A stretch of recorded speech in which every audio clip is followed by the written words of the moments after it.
Back from the dead. Back from the dead.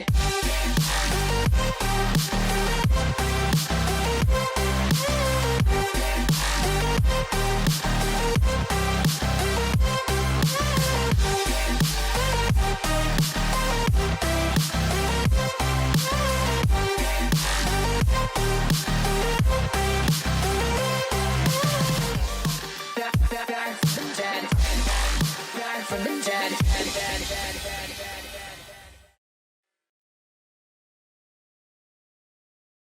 Hello. What is going on, Ghost Girl Diaries fam? It is yours truly, Krystal, Leandra. And tonight we are doing a paranormal podcast for those of you that are brave enough to join the circle. I have with me Cat tonight. It's going to be a really good night. Let me know how audio is doing before we get too far into the podcast. Should be good to go. We ran a mic check beforehand, but always let me know in the comments below. And you can always find all of our social media if you head to ghostgirldiaries.com. Amazing. We took a break off from podcast last week. This week's going to be a good one. I have Kat in with me, and we're going to be chatting about a new cult docu-series that's out on Hulu and Peacock. And only 2 episodes have dropped so far, so this is going to get good. And Kat and I have both actually Elfie really started this conversation, and we have a lot to cover, so it's time to jump in. I'm going to bring in my sidekick, Kat Cormier. Hello.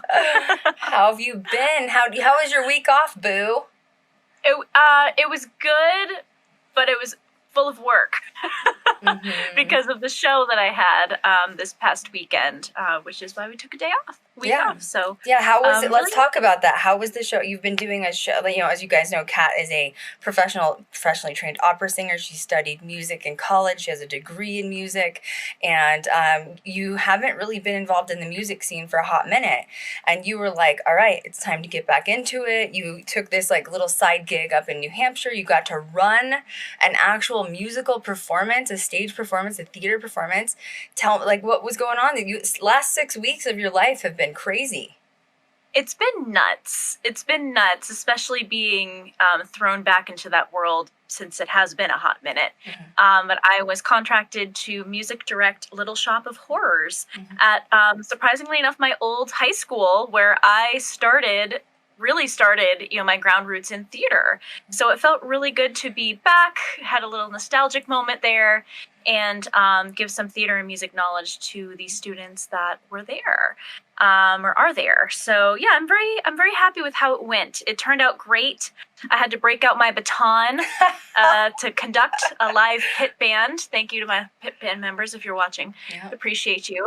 That's so bad. Wait, guys, she directed a pit of instrumentalists. Okay, she was the orchestrator here, literally. Yeah. Yeah. What do you call what's the wand called again? What is it called? The baton. It's called a baton, and it's an official instrument. You had to order one to actually do the conducting thing. It's actually really funny. So, my dad, both of my parents are opera singers, and my father is more of a conductor than he is a singer. But he was telling me about batons because it's been a hot minute since I've conducted, and I've forgotten some things. So I definitely wanted to make sure I touched base with him.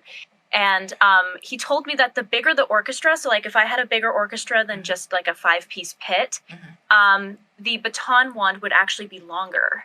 Wow. In order for everybody to see you. So I found that really interesting. I got a really nice size wand. It was great. So and if someone's bad, you can just whop them on the head, whop. Yeah, I know. I had to get 2 because I can break them. They will break. You slam on the stand to get everyone to be quiet for a minute. I would have. Yeah. I was dying because I wish I would have been there to see Kat. I would have totally just filmed her for TikTok and everything. I was literally debating going up there a week ago. I was like, should I just fly in last minute? Because it would have been so fun to watch. I would love to see myself conduct with no music. You can't hear the music. just see my arms just flailing the whole show. It'd be great. Cat, I love Cat, because, you know, Cat and I mean, we do have the singing thing in common, but, like, she took it to a whole nother level, you know, but her parents were, or are famous opera singers in Europe. They traveled all over Europe. They were on stage in some of the most beautiful theaters you can imagine in Europe. And Cat and her brother actually both got the gift of opera singing. Her brother doesn't really do it as much anymore, though, right? No, it burnt. We burnt him out. Yeah, it stuck with me. But yeah, I was very grateful to have those opportunities. I spent a lot of time in Europe as a kid, in Germany, Vienna as well. Vienna, Austria was beautiful. So fun. And I'll never forget that. I love this part of Kat because, like, she's so cultured, and I think that's why her and I get along so well, because we've done similar things, but on, like, totally opposite spectrums. And I just think that's probably why you fell into production so easily, is you get the fame part because your parents were in it, you've been in it. Like, it's just, you grew up even when I didn't grow into that. That is something I had to create, you know?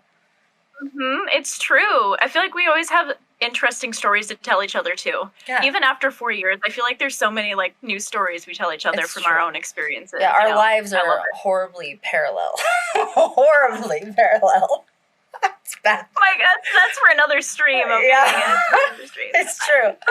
So, well, let's catch up on a few things. First of all, Destination Fear did get re-signed, which is interesting. I'm happy for them. I'm thoroughly happy for them. I haven't watched the new season, though, so if anyone asks me questions on it, I cannot answer it. A lot of people were asking me about the new Ghost Adventures. They're doing something where Zach's, like, streaming, or did you see this this trailer? Yeah, House Call. I think it's called House Calls or something. I haven't seen it yet. I haven't seen it yet. I have not had time to really watch anything, but people are wanting my opinion on it. I will give it to you when I have time to sit down and watch it. I haven't really been. Look, dude. I'm gonna put my energy into Ghost Girl Diaries right now because we have hit 50K on TikTok. And the opportunities that it is bringing in, first of all, our podcast numbers are soaring higher than they ever have. Last month, our podcast numbers went up more than they ever have. We have more subscribers than we've ever had in 30-day period. And we are actually now getting contacted by haunted locations all over the United States wanting us to come film. So exciting. It's so exciting. Yeah, to say I've been busy is a understatement. I've been just doing meetings and we're actually scheduling a location for June. Kat will be flying back West Coast again because she loves West Coast. I feel like I need to get out there at some point, like, for God's sake, like, Jesus, you know. I need to come over here. I know, it's so weird. I think, like, because when people hear that I'm from Colorado and then I'm in Vegas, automatically, like, West Coast locations are like, oh, let's call Krystal. She's right there, you know? And I'm like, but Kat wants me in Salem, like, really, really badly, you know? So yeah, we'll get it. We'll get out East Coast at some point. But yeah, anyway, amazing things are happening right now for Ghost Girl Diaries, and I'm very humbled by the way, you know, it's just crazy because you look at my story from, you know, the bad things, right? Like YouTube, the first YouTube channel, like, taking a tank after Logan Paul, and then that was traumatic. Like, literally, that was traumatic. Like, I'm gonna be honest, I'm still having burnout issues from YouTube. Like, I have all these plans to shoot content for YouTube, right? And I'm wanting to shoot short videos, like under 20 minutes, 10-minute videos. And that's so easy to do. And I cannot bring myself to do it. And I think I'm just still burnt out from, like, that channel tanking. You know what I mean? But, like, from that channel tanking to trying to switch to Twitch, to creating a podcast from nothing, to releasing a book, to literally my mom getting murdered, to now all of these amazing things are happening, I'm just very grateful. I'm blessed and I'm grateful, and I owe it to the Ghost Girl Diaries fans. I know that we have a ton of new fans that are coming in now, and we love you guys. You're now part of the Ghost Girl Army. I think that's going to be some new merch that I'm going to drop. But, you know, my OG fans, like, I know you guys have been the ones that have carried me until now. And I just want you to know, you know, if you guys wouldn't have been there pushing me through all of the muck, you know, like the first bad thing that happened was that the YouTube channel tanked. You guys are messaging me. It doesn't matter. You have to keep going. If you guys wouldn't have been there to keep pushing me, I would not be here right now. Seriously. Like hearing from you guys, even if it's like a DM or a message on, you know, social media, I see it. Or Kat sees it and she sends it to me, you know? But like knowing that you guys still want to see my content even when I'm at like my lowest of low, and it's literally pushed me to now to where everything's going like really good again. Like, wow. Thank you guys. Like, none of us would be here right now if it weren't for the fans. I give it all my credit to my fans 100%. And, you know, it makes me want to cry, and I'm not going to, because today I accidentally wiped one of my eyebrows off when I was out in public. Because it's so hot. Yes, I'm serious. It's so hot in Vegas. It's like, because it's summer and like it gets so, it's like an oven heat, you know? And like I looked in the mirror, I went to a restaurant and then I went shopping, and I looked in the mirror and like half of my brow is like just gone. It was so bad.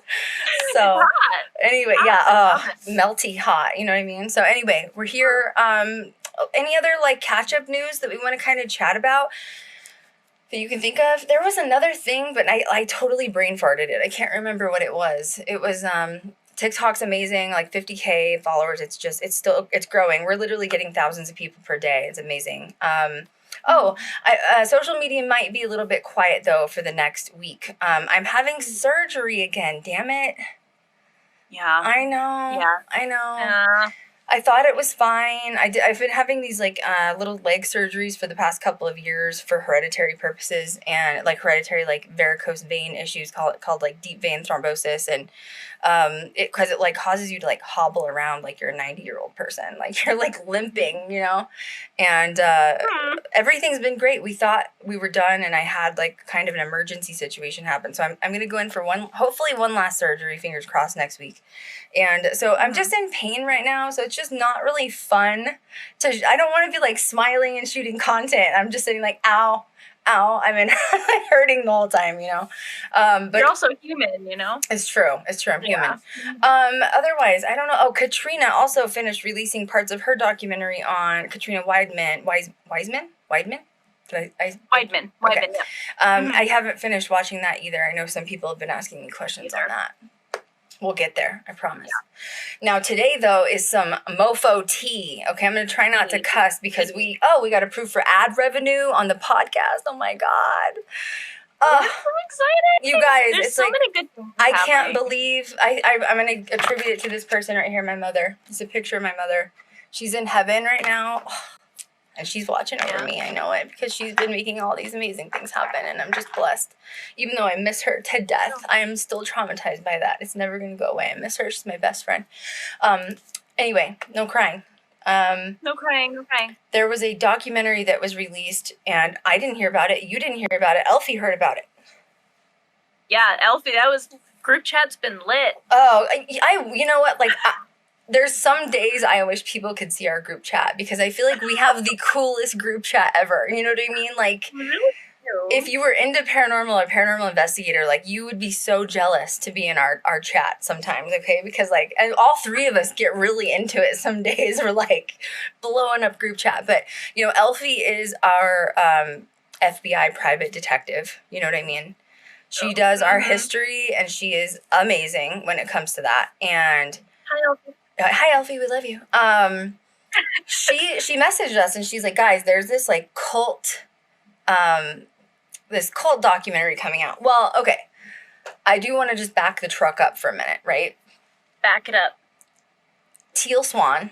Okay. I know her not because I'm necessarily a fan, but I know her because she's a huge YouTuber. She has millions of followers on YouTube, right? Millions of subscribers. I did know her as being this, like, spiritualist, like, I'm going to be honest, I haven't watched her YouTube per se, but I have seen, like, micro sound bites, whether that be on TikTok or, like, hearing it through other people. And I'll be honest, when I first heard of Teal Swan, I actually agree with some of the things she says. I do. Same. I do believe she is a light worker. I do believe she's an ascended starseed. I do believe she's an ascended being that gets information from her spirit guides or whoever she assumes it to be. However, what I did not know was there's like an extreme like dark side to this whole thing. I had no idea. I literally thought she was just a YouTuber and that was it. Is that what you thought? Mm-hmm. And she, like, little TikTok clips, too. Yes. She's had a few TikTok clips go pretty viral. Yeah, she has 1 million, well, it's like, I think it's 700-some-thousand people following her on TikTok. So, like, and I've seen some of those, too. But once again, beyond that, I didn't think anything of it, right? Like, nothing. No, same. Yeah. And so Elfie messages us last week. And she's like blowing up chat, like, oh my God, like we should do a stream about this. Like, I've got to hear about this. And she's like, they're calling Teal Swan a cult. And I was like, okay, I'm going to be real. I'm going to be real right now. Okay.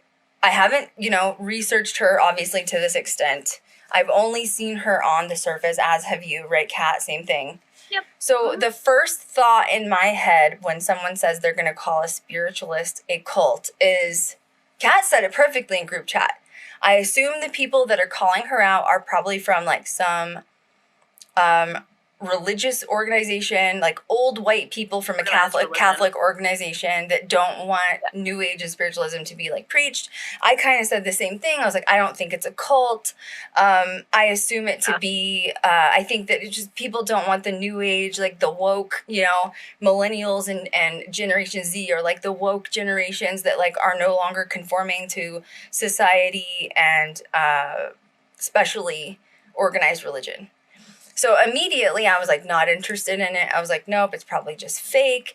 And I sat down one night and I started researching it because I was like, because then Elfie, she gets really into her research, guys. She's sending us, she's like, no, I think it's a cult. She's like, you've got to see this, like something's wrong. And I'm like, what is going on here? So long story short, Kat and I we weren't really going to do this topic this week.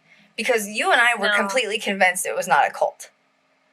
Yeah, it's hard with spiritual like leaders because I feel like, I mean, and this can go into a different stream too, but I feel like it's the same thing with like the craft. You know what I mean? Like craft practice, like being a witch. Witchcraft, It can be really demonized. It can be really just like, thrown out there as something like crazy when it's not. It's all up to the practitioner. It's all up to the person. But there's something off. And once again, off with this. I'm going to say that I have seen clips of Teal Swan that I agree with what she's saying. She talks about not everything. I don't think you should ever agree with a spiritualist. Do you? I mean, like that goes for like Catholic. Christianity, doesn't matter. Buddha isn't like you should never fully agree. Like you should always question a spiritualist, and it's okay to have opinions outside of that religion or person. So I'm going to be honest, I don't agree with everything Teal has said, but I have heard some things about like connecting with your guides and the other side, and that stuff I'm like, I really resonate with that. So I agree. Now, the part that I did not know was she reminds me of Charles Manson. Seriously. Same. Literally, especially after watching it. Okay. Like, there's a lot to unpack here, guys. So I hope that you can follow us because there's a lot to unpack. Jessica says, I don't think it's a cult. Oh, girl. Okay, whatever, I'm not trying to swoon anybody. You can believe what you think, but woo! Okay, you know what I'm saying? Like, Heaven's Gate meets Charles Manson to me is sort of where I'm at with this. Yeah, something's weird. Something's really weird. I've always had a kind of off vibe with her, but didn't really get into it because I just assumed the same as Krystal, honestly. And then you start digging and doing the research, and there's something weird. Well, and by the way, this is an ongoing investigation for Elfie. She's we were still getting texts right before. Yeah, we're probably gonna have another stream on this because Elfie is like finding so much information on this. It's crazy. This is wild. A show. This is a docu-series, so it's a documentary show. And there's 2 parts that have been released. First of all, let's talk about the like filming aspect of it. I think it's filmed beautifully. I think so too. It's really well done. It is. Definitely getting the message across, that's for sure. It is. It's yeah. It's on Hulu and Peacock, so if you have Hulu, you can get it on there. And honestly, there's 2 episodes that have been released so far. Okay, here's how I'm going to let you go after me. Okay. I was questionable after the first one, okay? I was kind of like, I could see where people could find it culty. But then the second one, it shot me over the cliff. The second episode. Yeah. That's when I was like, this is a cult, 100%. Like, and we're going to talk about this. Well, how did you feel about it? I felt a lot of things. And I feel that when it comes to just like, organized religion in itself, I get on my soapbox and people know how I get about that. But I think what really got me in the first episode was her talking about how she wants to be more influential than the Pope. Yikes. Yeah. And that just really irked me a lot outside of what my own personal opinions are. And like everything we're talking about today is strictly opinion. Like, it's not here to trigger anything. Well, no, it's not necessarily opinion. This is based on the documentary that we're seeing and research that we've done behind it. So it's not just like we're pulling this out of our butt. Not just. Yeah, not exactly. just opinion, yeah. Crazy. Yeah. There's a lot to unpack here, and we're going to bounce all over the place, so just try to pay attention, because this is a lot. Yeah. Okay. There's a lot we're going to throw.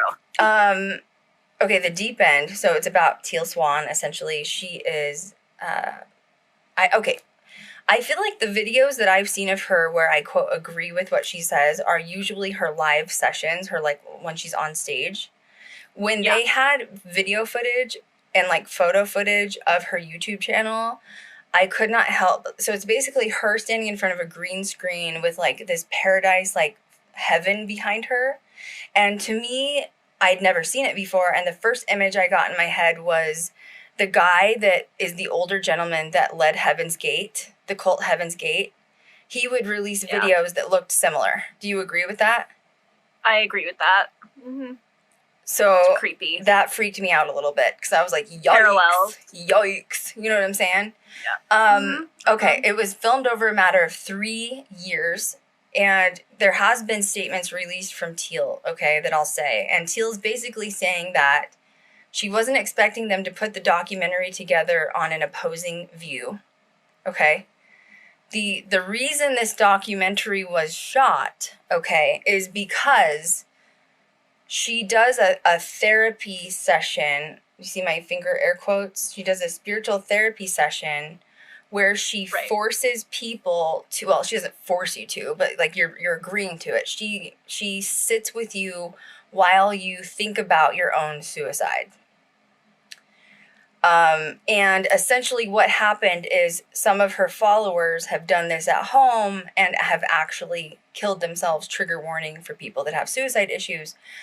So there's people that are trying to hold her and her encampment liable for these suicides, because they don't think that since she's not a psychological doctor, she should be promoting people to think about their death, which I kind of agree.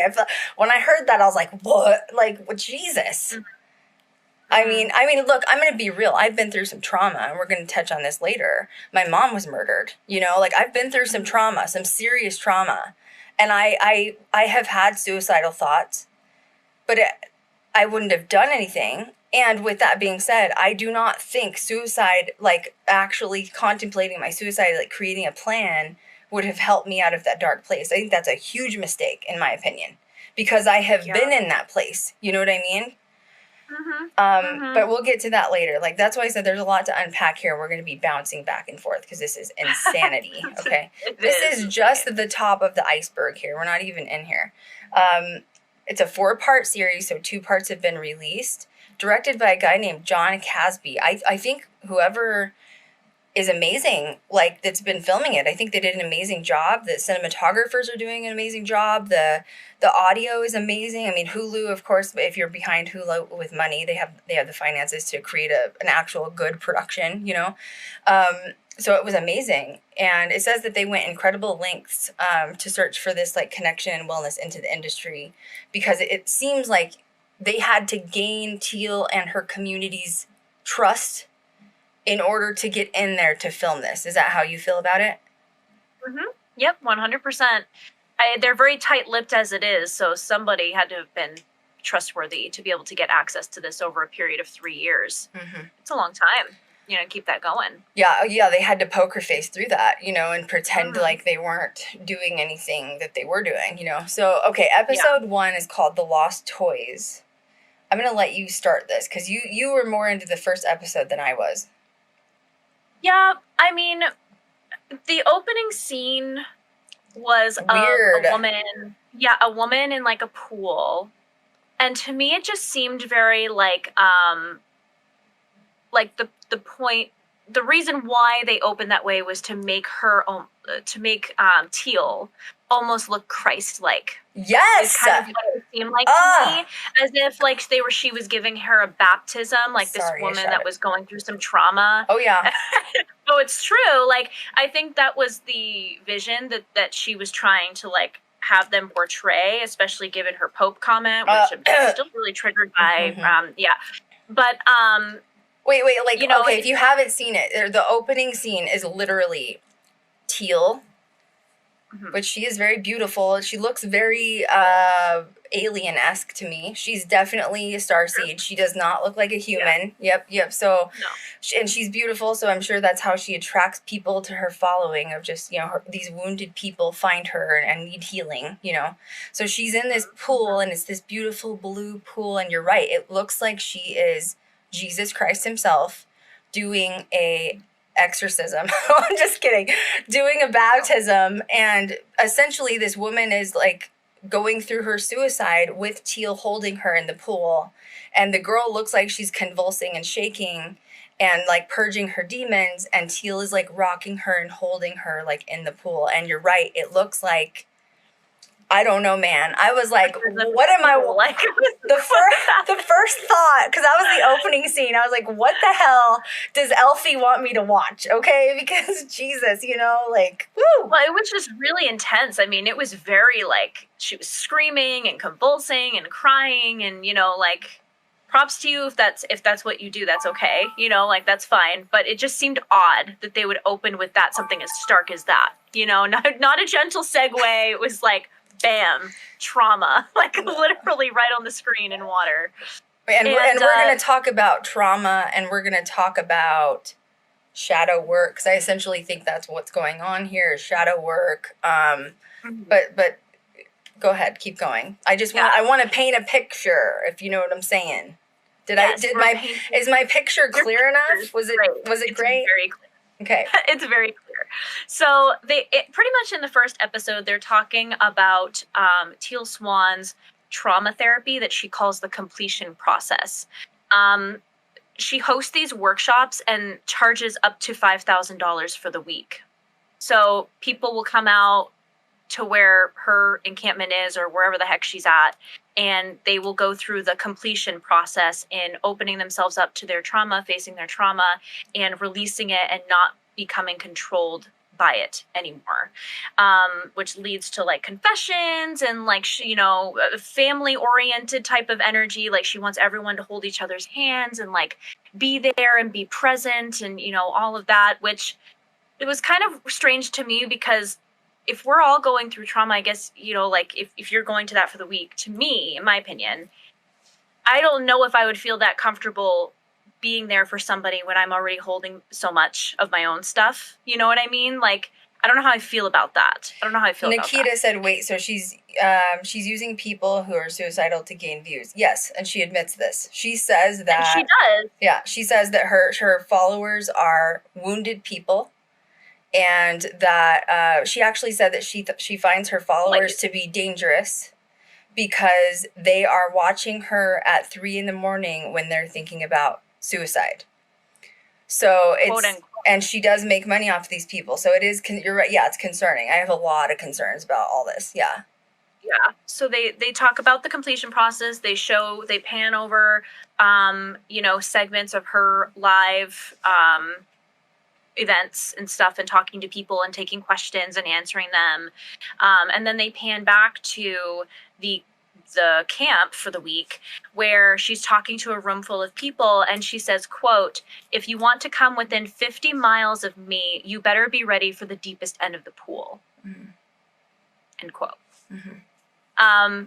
And I just found that just also very stark, because it's like, what an introduction. Like, nice to meet you too. Like, I don't know if I'm ready to dive at the end of the other pool. Like, can we just segue into this? Can we just take some gentle steps before we get thrown in the end of the pool? Be great. Well, see, and I knew she was having, like, speaking engagements, because I feel like that's what any public figure would do, so that part didn't shock me. I did not know that she was bringing in 20 people per session. Let's do the math. If it's, because that was about 20 people in that episode, don't you think? 20 people times $5,000. Let's just do the math. Let's do it. It's $100,000 a week, ho. Yeah. Woo! That's some good money. It's pretty crazy. And she said, as long as people need healing, there will be money. And I was like, yikes. So she knows she's making money off of it. And she refers to these people as that's literally the episode title. She referred to them as lost toys. Mm-hmm. No, they're people. They are not toys. You know? Like, I just feel like that's really insensitive. Mm-hmm. I feel like this is really insensitive. Especially people that come to this are going through some really deep trauma. I know. They're not a toy, boo. I know. They're not a toy. Oh, I know. And they're paying you some money. I wouldn't be calling them toys. Oh, you know? It was really frustrating. She has an ego the size of Jesus if she thinks that she's going to be bigger than the Pope. No, she thinks she's bigger than the Pope is what she said. She says she will. And I'm like, yikes, Jesus, take the wheel. So essentially, let's talk about these camps for a minute. So, because we're watching it. Not everybody's into this. So Kat and I are into this. So we're into spiritualism for sure. I'm not into, let's see. Let's start over. Hang on. Told you just this. We're going to be bouncing all over. There's a lot. You can be a cult even if you're not using the word of God. Okay? So I think that Teal, the way she was presenting herself is she's not a cult because it's not about Catholicism. It's not about Christianity. That's not true.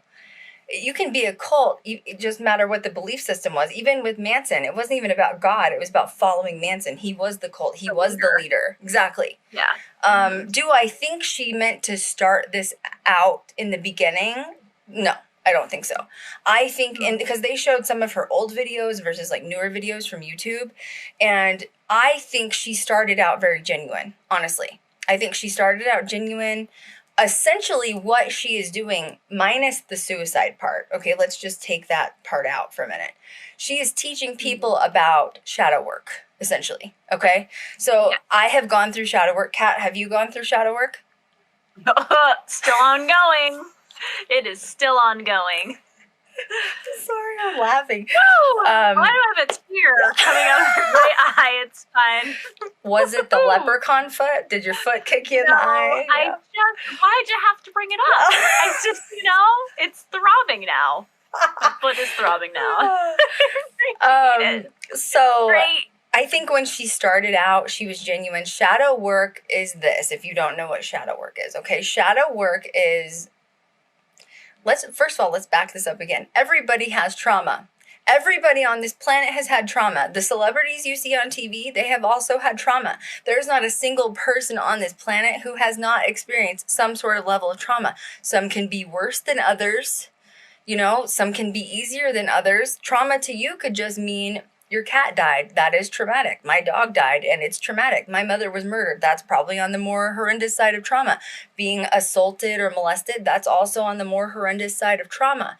But what shadow work does, and it's not required, this is per person, is you decide to say, I am no longer going to allow my trauma to rule my life. And what does that mean? You've heard those classic things, like if you've ever dated a person and a person says, I can't, I'm not comfortable with you going out with your friends alone because I have abandonment issues. That is trauma. Okay, that is trauma. If you can't be alone, or you can't, there's certain things you're like, I just can't do this because of my past, that is trauma. So when you go through shadow work, you say, okay, I'm going to un-F myself because I'm done with trauma, because I don't want trauma to limit my abilities and my path and my journey as a human and stop my experiences from this planet. Therefore, I'm going to fix my trauma internally. That can mean an ayahuasca ceremony. It could mean going to Teal Swan. It could also mean just doing it by yourself. No, it could, right? So can you imagine Teal with ayahuasca? I didn't mean it together. No, but can you imagine? That's a whole other rabbit hole. That's terrifying to think about, yo. So really what Teal is teaching is different levels of trauma work and shadow work. Okay, so that part I commend her, because a lot of people don't understand it as shadow work. Now, a lot of people don't want to do shadow work either, because I'm not going to lie to you, shadow work's horrible. Okay, I've been doing shadow work since 2019, and my life is so much better. I'm not caring. I mean, I'm actually now doing more shadow work with myself because my mother was tragically murdered, and that's traumatic. I don't know how long that's going to take to heal from, if I ever heal from it. That's the point of shadow work, though, is you could be 10 years down the line and think that you've taken care of all of your trauma or baggage, and something else pops up.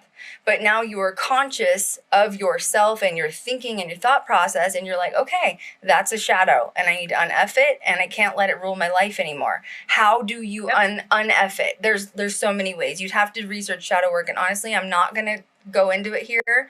You'll have to research it on your own. But that is the part where I do commend Teal Swan, because she's saying, people, everyone's got trauma. Undo it. Undo your trauma. Don't let it rule your life. And I agree. That's an amazing statement to say. However, I'm going to jump forward to her trauma. Let's just jump forward to her trauma. Okay, we're going to jump. No, I am, because, you know, when you're teaching people about shadow work, what trauma have you been through to understand what shadow work is? So essentially, Teal does this interview where she says, yes, Nicole says, shadow work is horrible, but the rewards are great. 100%. Yeah, it's not for the weak. It's not for everybody. You definitely have to be on your own journey.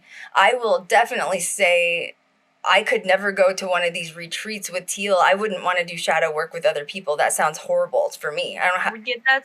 Same. That's what I was saying, is like, it makes me uncomfortable because I feel like I'm carrying a lot of my own. I don't know if I'd have that space for other people, or to do that in a space with people I don't know. My God, you know, like Kat and I both started our shadow path at the same time, but totally separate.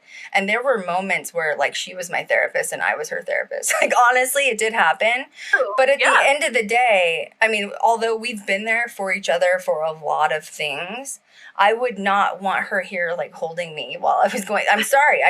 And maybe, yeah, because, you know, personal. It's my trauma. I don't want to share trauma bond with you by you holding me in a pool while I'm crying my eyes out. You know what I mean? Like, that's gross. Like, grow up. Like, trauma happened. Un-F yourself. You know what I mean? It's part of the shadow work process. So, anyway, sorry, so that's me bouncing around. I think my dogs are barking. I'm sorry. There's a storm outside, so they'll calm down in a minute. Or else I'll be yelling. Pardon me. Can you please stop? Okay, shadow work. What else was I going to say? Not wanting to, like, encounter that with other people. That's really strange. No. Okay, Teal has trauma, and she talked about her trauma, so, which is sad, so I'm going to validate that she went through it, okay? Basically, Teal says that, as a child, she was a strange child, once again talking about her being like a starseed and an ascended being, right? And she said that she was seeing dead people and talking to dead people as a child, and she was also seeing intergalactic beings, which is aliens, right? And when she told her mother about this, essentially her mom got scared and thought she needed more like Jesus in her life, and forced her to go into like a intensive therapy with like a local priest pastor. And at the age of 13, this man started as a spiritual practitioner, like priest, whatever, he abducts Teal at the age of 13 and starts chaining her up and horrendously like raping her and molesting her for years. This went on until she finally escaped at the age of 19. Okay. So essentially, she claims that while this was happening because she was a child, which this is obviously horrible. Yes, this is traumatic, terrible. It shouldn't have ever happened. You know, her mother put her in a position where her mother should have been protecting her and she didn't. It's horrible. She escapes at 19. And basically, she says that the way she survived the assaults over and over again was laying still while she's chained up and being assaulted and imagining her suicide over and over and over again. And it made her feel like she kept becoming reborn to where she could face the next day. That is her ideology on how she teaches people in these encampments about shadow work, basically, is this really dark way of thinking about it, okay? Let's just pause there for a minute. How do you feel about that? Not good. Not good, mainly because her experiences on how she got through her trauma may not be the same way that somebody else would. You know what I mean? And I think that's wrong to be charging that much money and pressing that on people and making them experience that, which has sometimes resulted in not a good way. Because you think that your way is the only way, you know? Yeah. And I don't think that's a very healed way of promoting yourself as a spiritual leader, where it's either your way or the highway. And that bothers me. I feel it's contradictory. It's contradictory. I don't think that that's good at all. And she's not a psychologist. She did not go to medical school. She basically, it sounds like she pretty much shuns Western medicine. And look, I get it, okay? Like, you know, a lot of us, especially, you know, new age millennials, like, oh, the pharmaceutical companies are controlling the diabetic medication and they're charging unbelievable amounts for the EpiPen. And, you know, the pharmaceutical companies are in control of our medications. And so, like, we need to go back to, like, old medication or old medicine, which is, like, herbology and all this. I get that, okay? And to some extent, I agree. But I also believe in modern medicine. Like, there's a freaking reason we live in the 21st century. Thank God. Okay? Because if we didn't have, you know, the antibiotics that we have now, people would still be dying from syphilis. You know what I'm saying? Like, it's true. It move forward. It's true. And, like, I get it. I hate it too that the pharmaceutical companies are in control. But I don't think that means we should totally, like, shit can what all doctors say. And I guess the other concern is I was looking up online, research of some of this stuff. Some of these people will go to her camp for like a week and they have like bipolar and schizophrenia, like major mental health problems. I'm familiar with these because people in my family suffer from this. So I grew up with people that have these severe mental health problems, and they will go to her camp hoping that, like, through shadow work and stuff, she'll be healed of like bipolarism, and they'll take themselves off their mental medications. Like, that scares me. I don't know if you've ever known someone with bipolar. There's different types of it, but like bipolar 1 is where you have like extreme manic episodes, and people that I know that have had it, they will black out for weeks at a time. When you go manic, you spend massive amounts of money. You get, you're obsessed with sex. So you start sleeping with prostitutes, and you don't remember any of it because you went manic because you're off your medication. Schizophrenia, same thing. It depends on the severity, but you hear voices. You think people are telling you to kill people. And to promote not being on medication and not being like, you're not a doctor. Like, that is where, to me, it gets a little culty. You know what I mean? It does. It has the same concerns with, you know, our past talk with ayahuasca as well. Mm-hmm. You know what I mean? And going there and not eating and being in the middle of the woods, like, it's a safety concern for not only that person, but also for the other people around them. You know what I mean? Especially considering sometimes, like, when they were sharing their traumas or having those conversations in the first episode, they'd be, like, alone in a room together. 2 people. But if that person has an episode and, like, beats the crap out of somebody, you know what I mean? Like, it's concerning. It's a concern. 2 people alone in a room that are complete strangers. It's not a therapist.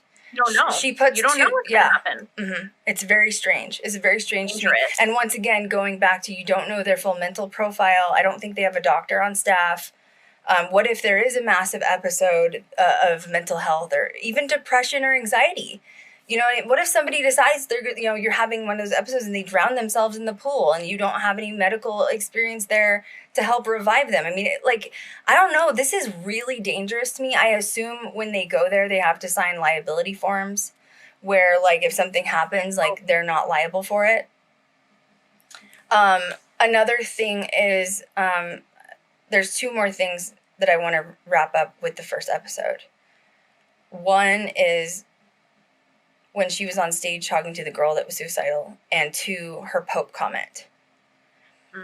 So they show her on stage in the first episode. First, before she goes on stage, she's telling security, I need you to watch me, make sure you're there. She's basically saying she does not trust her fans because they watch her at 3 a.m. when they want to kill themselves, and some of these people get very aggressive with her and, quote, they literally think she is Jesus Christ. And she kind of smiled. I think she liked the Jesus part, which was kind of weird. You know what I mean? Yeah, you can't have it both ways. But it's she's making money off of them, but she's afraid of them too. And she's she's essentially attracting extremely damaged, unhealed people who are following her to the ends of the earth, And so anyway, she brings this. She had a few people that she brought up on stage with her, and they were having this discussion. And this is episode 1 still. And she brings this girl up on stage, and you can tell the girl just kind of looks broken. Another thing I'm gonna say too, which really worries me, and I don't know if anyone watching has been through shadow work like Kat and I have, but if you have gone through extensive shadow work, I'm talking years of it. And it never ends. It doesn't just end. Things can pop up at any time, or my mom dying creates a new shadow. But after you've been through years of shadow work, you can extensively read people easier, don't you think? Because you've kind of examined your own human psyche. And I think that worries me with Teal is I think she's been through so much trauma that she's really good at healing people quickly. Or I'm sorry, not healing people, reading people quickly. Right. And that worries me. You know what I mean? Because I think it could be being misused in the wrong direction. Laura says, shame on Hulu. No, this is good. They need to be bringing this to light. Because even Kat and I had no idea about this with Teal Swan. And there's an investigation going on with this too, if any of this is ethical. Mm-hmm. I can only imagine. If this has been filmed over... If this 4-parter has been filmed over a course of 3 years, I would assume the investigation is still going on. Keely said, Hulu is showing this. Hopefully it will do nothing but turn people off from her. Yes, I think that's the hope of it. I think that's the hope. And because once again, I had no idea about any of this till I started watching this. And by the way, some of the things we're saying came from Teal's mouth herself. This isn't just said from other people. She was her ego is huge if you watch her. She is proud of herself and what she's done. And she's the one talking about her followers. So anyway, she brings this girl on stage with her. This is really the only part that really triggered me throughout the first episode. And this girl comes on stage and she looks broken. And once again, if you've been through shadow work, you can easily read people, And she looks like something's wrong. Her hair is not brushed well. She's not very kept. She's a little bit unclean, and she just doesn't look happy in general. And the girl is talking to Teal saying, I want to be here and I want to live, but there's another part of me that just wants to die and kill myself. Okay? And Teal looks at her and says, so why don't you? And the whole audience, you could feel a shift, an energetic shift where they were in shock that she said that. I was in shock she said that. I'm in shock she said that. Yeah, it was that was not okay. That was not, even the girl was like, what did you just say? What did you just say? I mean, and she continued, and Teal continued defending that. And once again, I'm still going through depression. I've been talking about it openly on social media. I'm not going to hide it. My mom was murdered. I'm fucking traumatized. Sorry, I just dropped the F-bomb, no, anybody that's ever gone through that, it's traumatizing. It's she was taken from me, And yes, I've been suicidal. Would I do anything? No. But I'll tell you what, if someone came up on stage and was like, well, why don't you just do it? I probably would have. in my darkest moments. Like, that's, every life matters to me. I've had friends and family both commit suicide, and life matters. Like, we want you here. Like, we want you to be here. And basically, there's another interview that's done later, or I think I looked it up online. Basically, what Teal tells her followers is, like, if you kill yourself, don't worry, because you'll just reincarnate again and you can start over.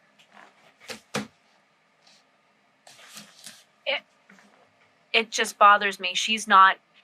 I'm just saying this to say it in the context. She's not God. You know what I mean? Like, she doesn't get to tell people that. You know what I mean? I just feel like that's very bold of her to do. Was it the first or second episode she was challenged by the guy? First episode. Oh, yeah. And I was happy about that. Was that first episode? Yeah. Okay. Yeah, that was first episode. So you talk about that part. So this guy was a part of the completion process, which was that week-long, ceremony and releasing your trauma and all that. And they were just having like a group discussion. She opened the floor for questions, and he pretty much asked her, like, who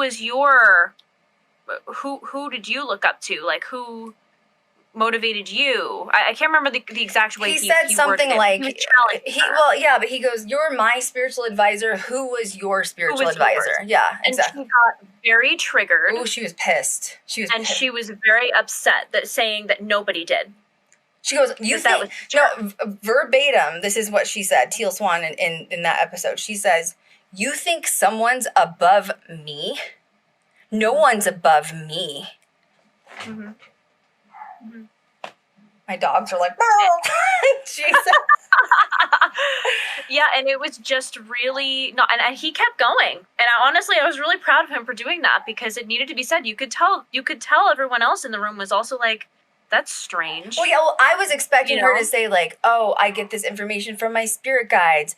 I'm in tune with my angels, God, like, the source, whatever." You know what I mean? Like, and instead she's like, "Oh, you think someone's above me?" And she's like snickering. She's like, "No one's above me." She's like, "You think someone's above me? Who would be above me?" And I'm like, yikes. But then she was gaslighting him, trying to say that was his trauma speaking. Yeah. She was trying to make him feel like the small person in the room by speaking to her like that. So she was showing her authority and saying, like, you're just afraid of, authority, I think is what she said. Or you're afraid of this.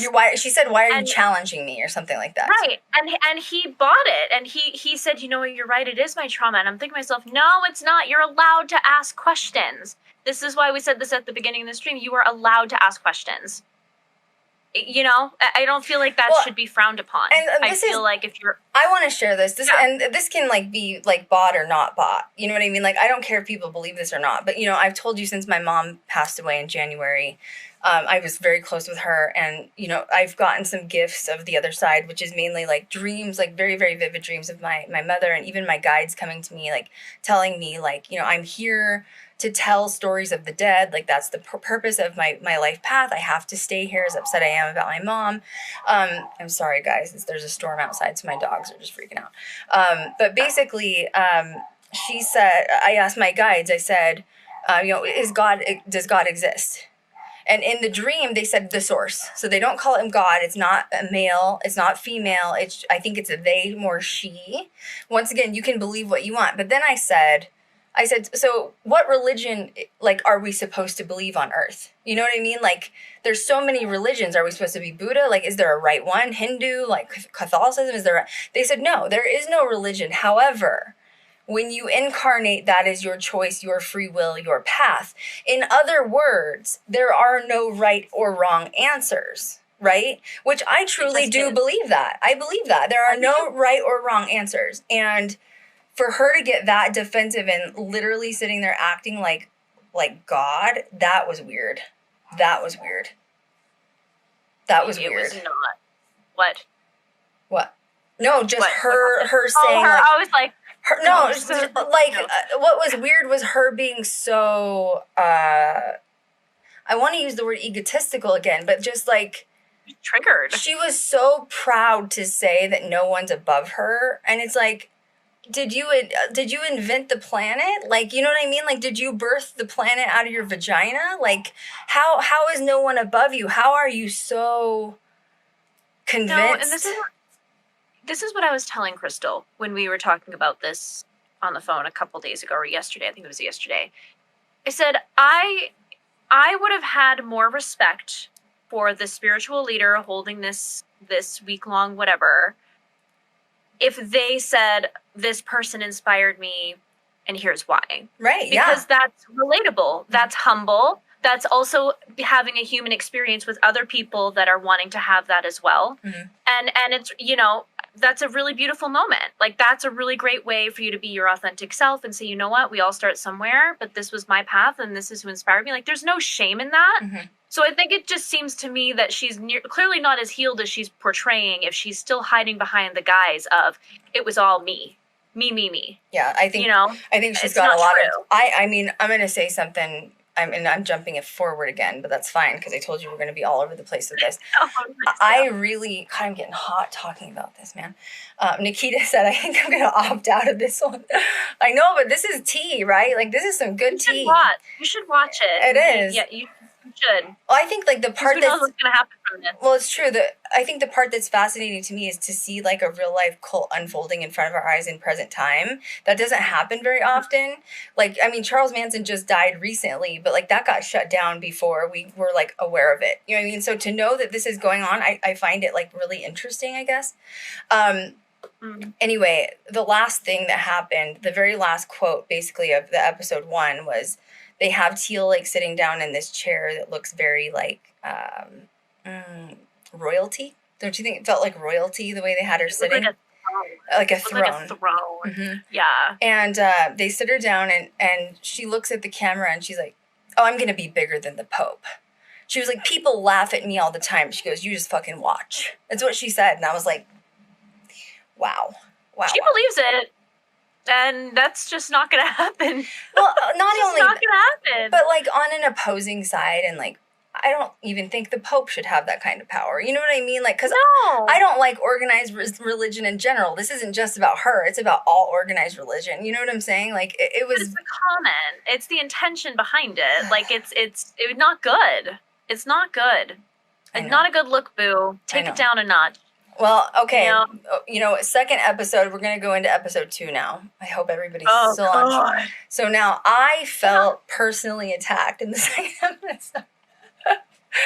Because there's paranormal that happens in the second episode, and that's when I was like, oh, I'm involved now. I am involved now. Now I am involved. This isn't just a negotiation. Now I'm actively involved because... This is here. And by the way, I'm not going to sit here like she did and be like, oh, I do call myself the queen of paranormal, but I don't mean it in a God sense like she does. You know what I mean? Like, no, you are not Teal Swan. So I know. So one thing that's really strange. So we left off with you saying you think she has a lot of trauma. 100%.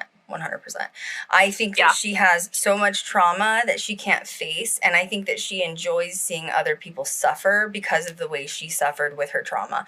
And once again, I'm not saying what she went through wasn't horrific. Like, that's terrible as a 13-year-old child. You know what I mean? Like, that's absolutely traumatizing. She should have never had to go through that. But it's just strange. Like, when she speaks, she does not talk about things like Cat and I. Like, we're sitting here laughing, having a conversation. She uses metaphors for everything to the point where I was like, shut up. Like, not everything has to be this, like, genius metaphor. You know what I mean? Like... Are you Yoda? What's happening now? Like, for example, she was... we'll talk about who Blake is in a minute. That's her, like, first boyfriend. It's, like, some weird polygamy. I don't even know what's going on. He's just a weird... He's just kind of floating there. But, so Blake gets a new girlfriend, okay? And she's like... Juliana is like... This is how Teal speaks about things. She's like this roughened stone. She has all these rough sides, and she hasn't been smoothed out yet. We haven't given her like that polished stone side that she needs. So everything is this like deep metaphor, and I'm just like, stop. It's not a deep metaphor. Like, just be a human. It's not a deep. I don't need to talk about a polished stone. Just say you don't freaking like her and she needs some work and you need to like spiff her up. You know what I mean? That's what she meant, right? Like, don't talk about a polished stone. This isn't a crystal, you know, expo. I'm not buying amethyst here. This is about a person named Juliana. You know what I mean? Like, right. So then she says that she sees auras, which I found interesting. So she's talking about like people's auras, and I was like, okay, well that's new. And now another thing that I noted is whether it's a personal or not, she immediately sees problems in every person that she meets immediately. Doesn't even give them a chance. So I don't know. I think this is a wounded inner child thing. When you have had damage and serious trauma in your life, I mean, like, my dad was abusive when I was growing up. You know what I mean? So, like, that caused eating disorders and everything else. And it makes you just not trust people immediately. And you stand back and you're analyzing everybody in everywhere. You know what I mean? Like, so that's what, to me, she's doing, that she hasn't healed that trauma, though. So the minute someone sits down, she's ready to analyze them. And the crazier part is like, everybody agrees with her when she does that to them. Because no one's allowed to challenge her. Mm-hmm. It's either her way or you're wrong. Mm-hmm. And that's so narcissistic and gross. It's unfathomable. It is. Honestly. Yeah. Get a grip. Well, but once again, everyone's traumatized. I'm sorry. This is a hard planet, man. Nobody's gotten off the hook here. Earth is dark. It is. It's a dark place, and you know what? We've all had some shit that we've been through, and none of us nobody got off the hook here. Sorry. You know what I mean? So, but then I feel like that makes you feel isolated. Because you're like, if somebody sits down and talks about your trauma immediately when they haven't seen you, you're like, shit, I must be messed up. No, you know what I mean? Like, am I wrong? Isn't that how you would feel if you like sat down with her? You'd be like, shit, I'm a hella messed up. I need some work. I'm gonna sign up for that, $5,000 workshop.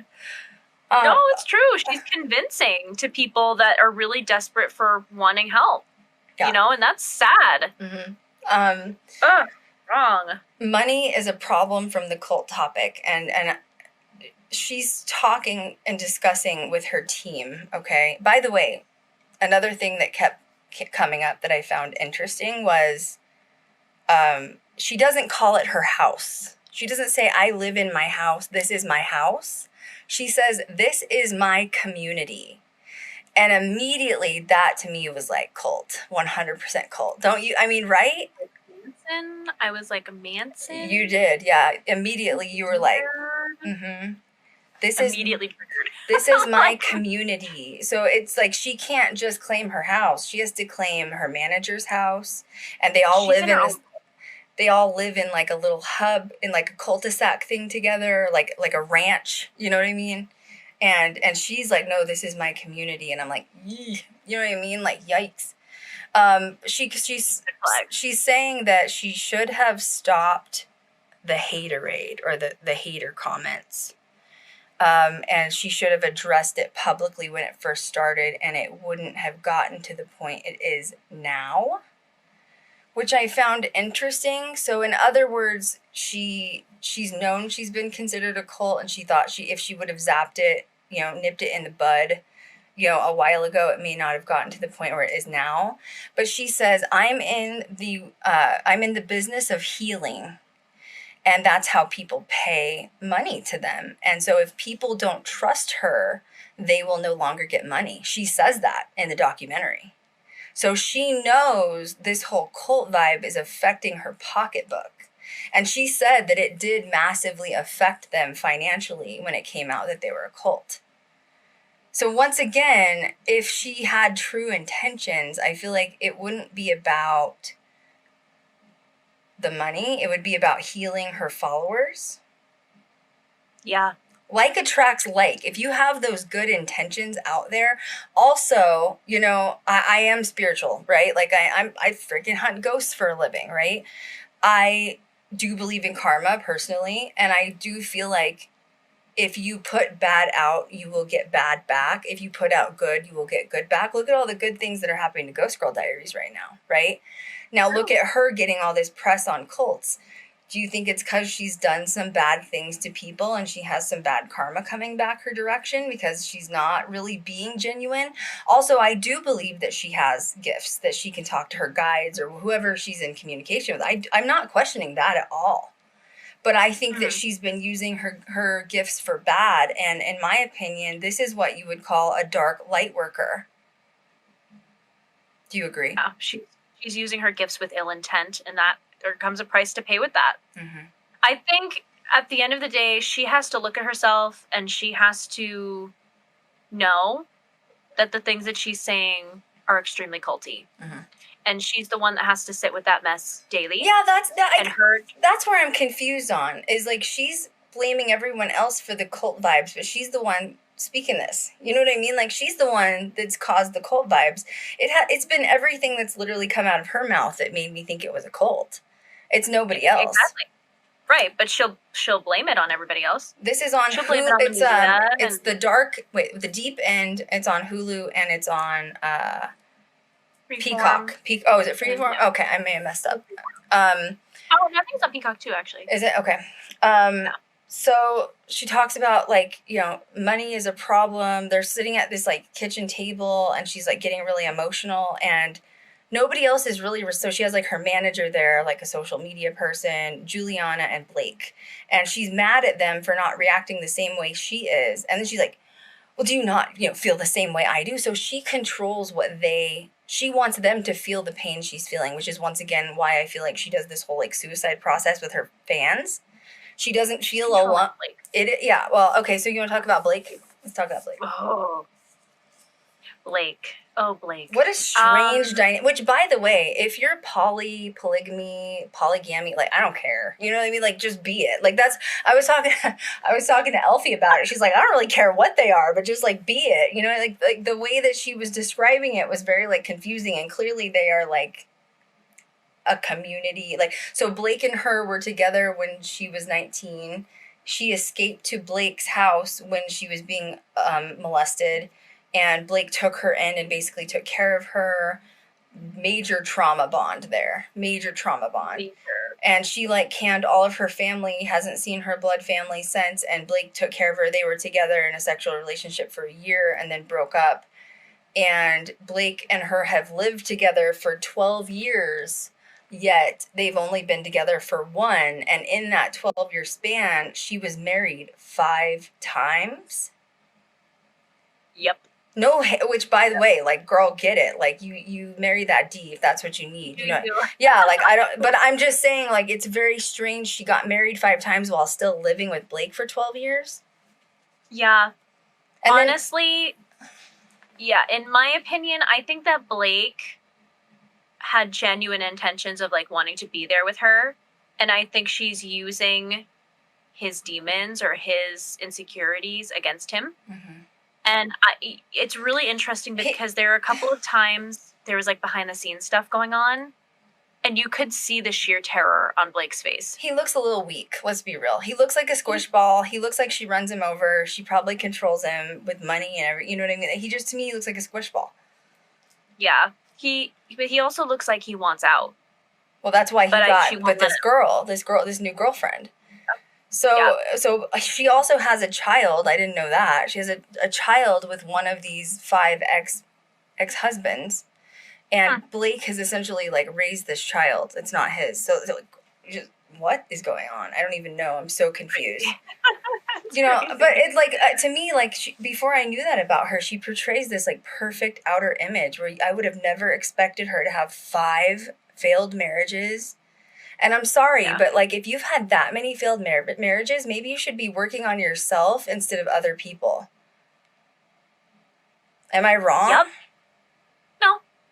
No, not at all. Not at all. She didn't allow herself the time to process what she needed to, and she's pouring it into other trauma, with other people. And trauma bonding with her community. It's, like, messed up. It's really messed up. Made me hot, made me tired. So that's when she starts talking, and they're now going, like, deeper into this retreat that she has over the course of a week, okay? And she has all these people coming in, and she's literally telling them, like, you know, when we go do this process, I want you to envision your suicide.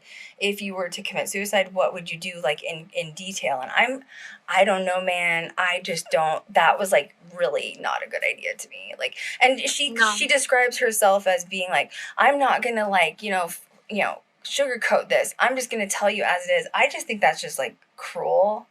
And, like, you're playing doctor and psychologist, and you're not. Mm-hmm.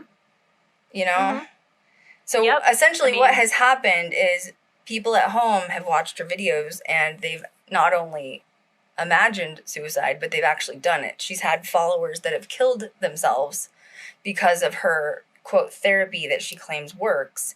And family members of these people, of her fans, are trying to hold her accountable. I don't think that they'll ever be able to, unfortunately.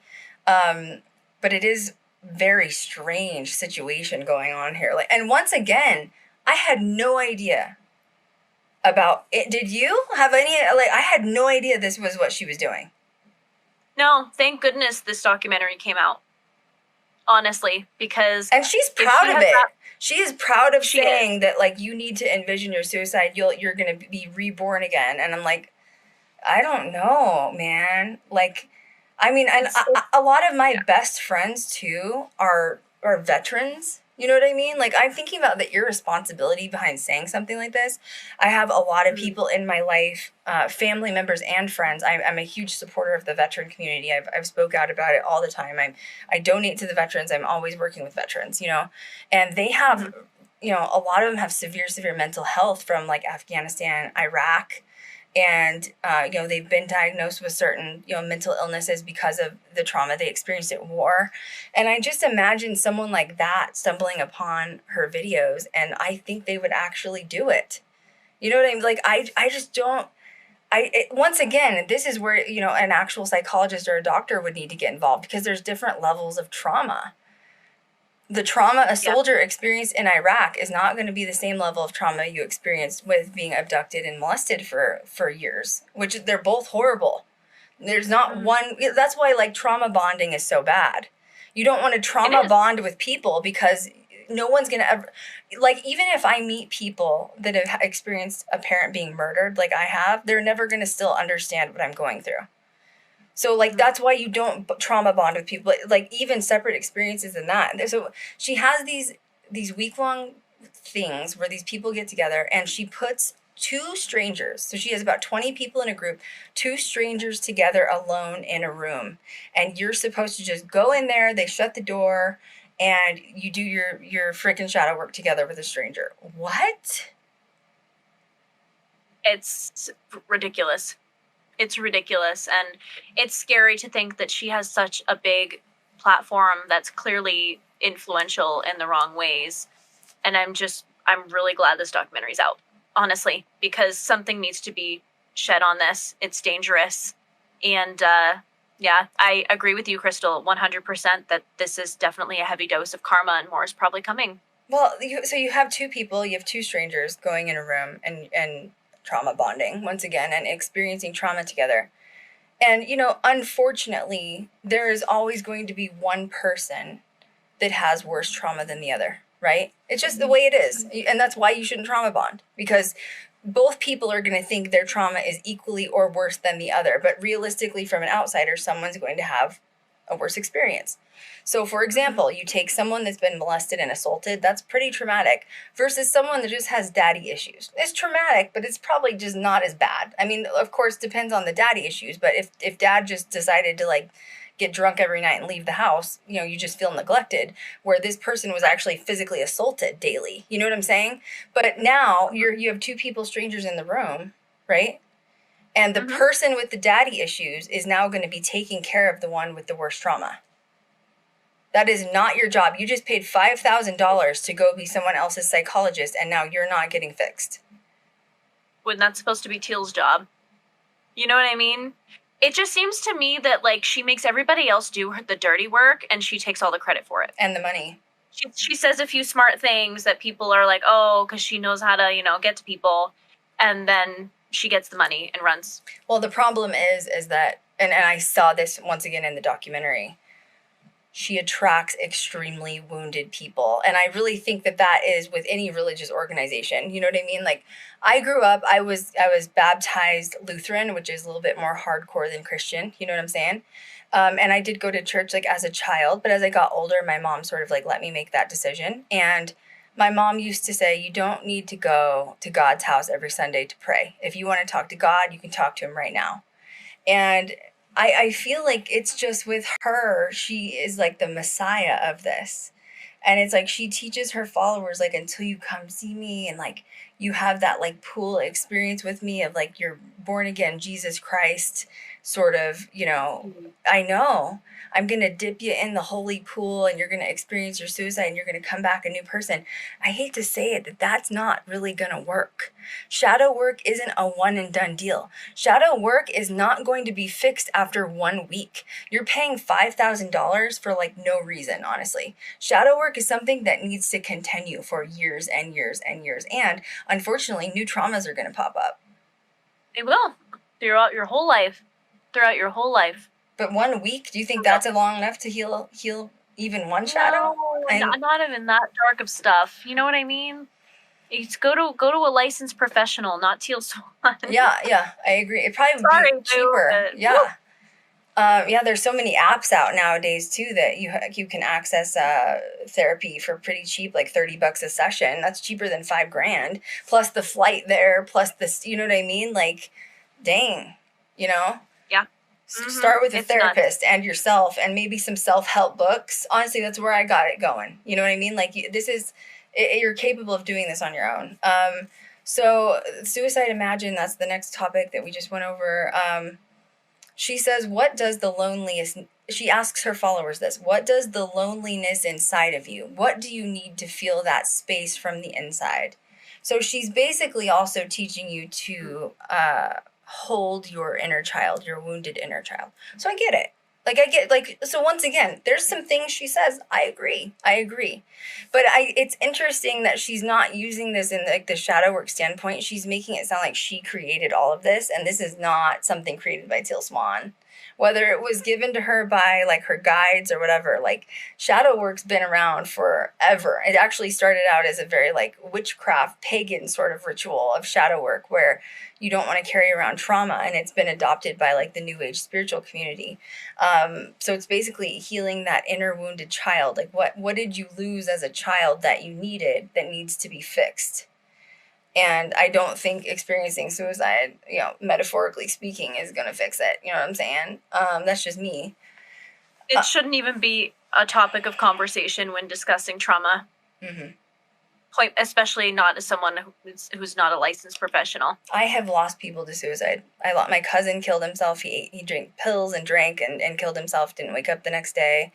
My one best friend, when I was in 7th grade, I talk about it in my book. He hung himself in 7th grade. Suicide's not funny. And if you need help, you need to reach out to somebody, even if it's a friend, somebody. Like, don't sit there or the suicide helpline. Like, I just imagining your suicide, I think it's just reckless, honestly. I think it's absolutely reckless. So she says that her followers want to be a part of something, and they found that in her. So once again, lots of ego going on. And once again, that's where I question her own shadow work. She wouldn't want to be in a room with me because I'd have a lot to say. I don't think she's met somebody, you know what I mean? Same. Yeah. If she had done shadow work, like actual shadow work that she's preaching on everybody else, her ego would not be so damn inflated, because that is part of shadow work, is destroying your ego. It is, and it's also part of being human, is having human experiences. You know what I mean? Yeah. Like even as a spiritual, quote unquote, spiritual leader, or someone who, you know, people look up to, we're all not here to be perfect. That defeats that defeats the purpose of being human. Yeah. You know? Mm-hmm. No, I agree. Well, and yeah, you're right. This path isn't supposed to be perfect. Like, and it doesn't even have to be trauma. We all have bad days. We have sad days. We have complications that we don't like. We all get into that fork in the road where, shit, I need to either go right or left, and I don't know what to do. And like, you know, your path lies in your hands. But the beautiful part about that is free will. Yes. You know, free will exists. Whatever we do on this planet, free will exists. And we are the ones in control of it, not a spiritual leader, not do as they say, not their word is God. And that goes for any organized religion. Like anybody involved in any organized religion, you need to question everything they say. If, you know, what did they say in the spiritual community? Keep what resonates, don't take what doesn't resonate, right? So if something doesn't resonate, drop it and leave it. And the rest. But she seems so forced. Like this is, and she says that at the end of the documentary. She says like my way or the highway, basically. So, but first let's talk about Amir. Well, wait, we talked about, okay, first let's talk about Juliana. So Blake is the ex-boyfriend from 19 years old. She claims Blake is her only, quote, family because he rescued her from, you know, years of assault and abuse. So trauma bond major, it's never going to go away. That trauma bond is cemented in, right? Like he is her everything. And Blake is now dating a new girl named Juliana. He met on like a dating app.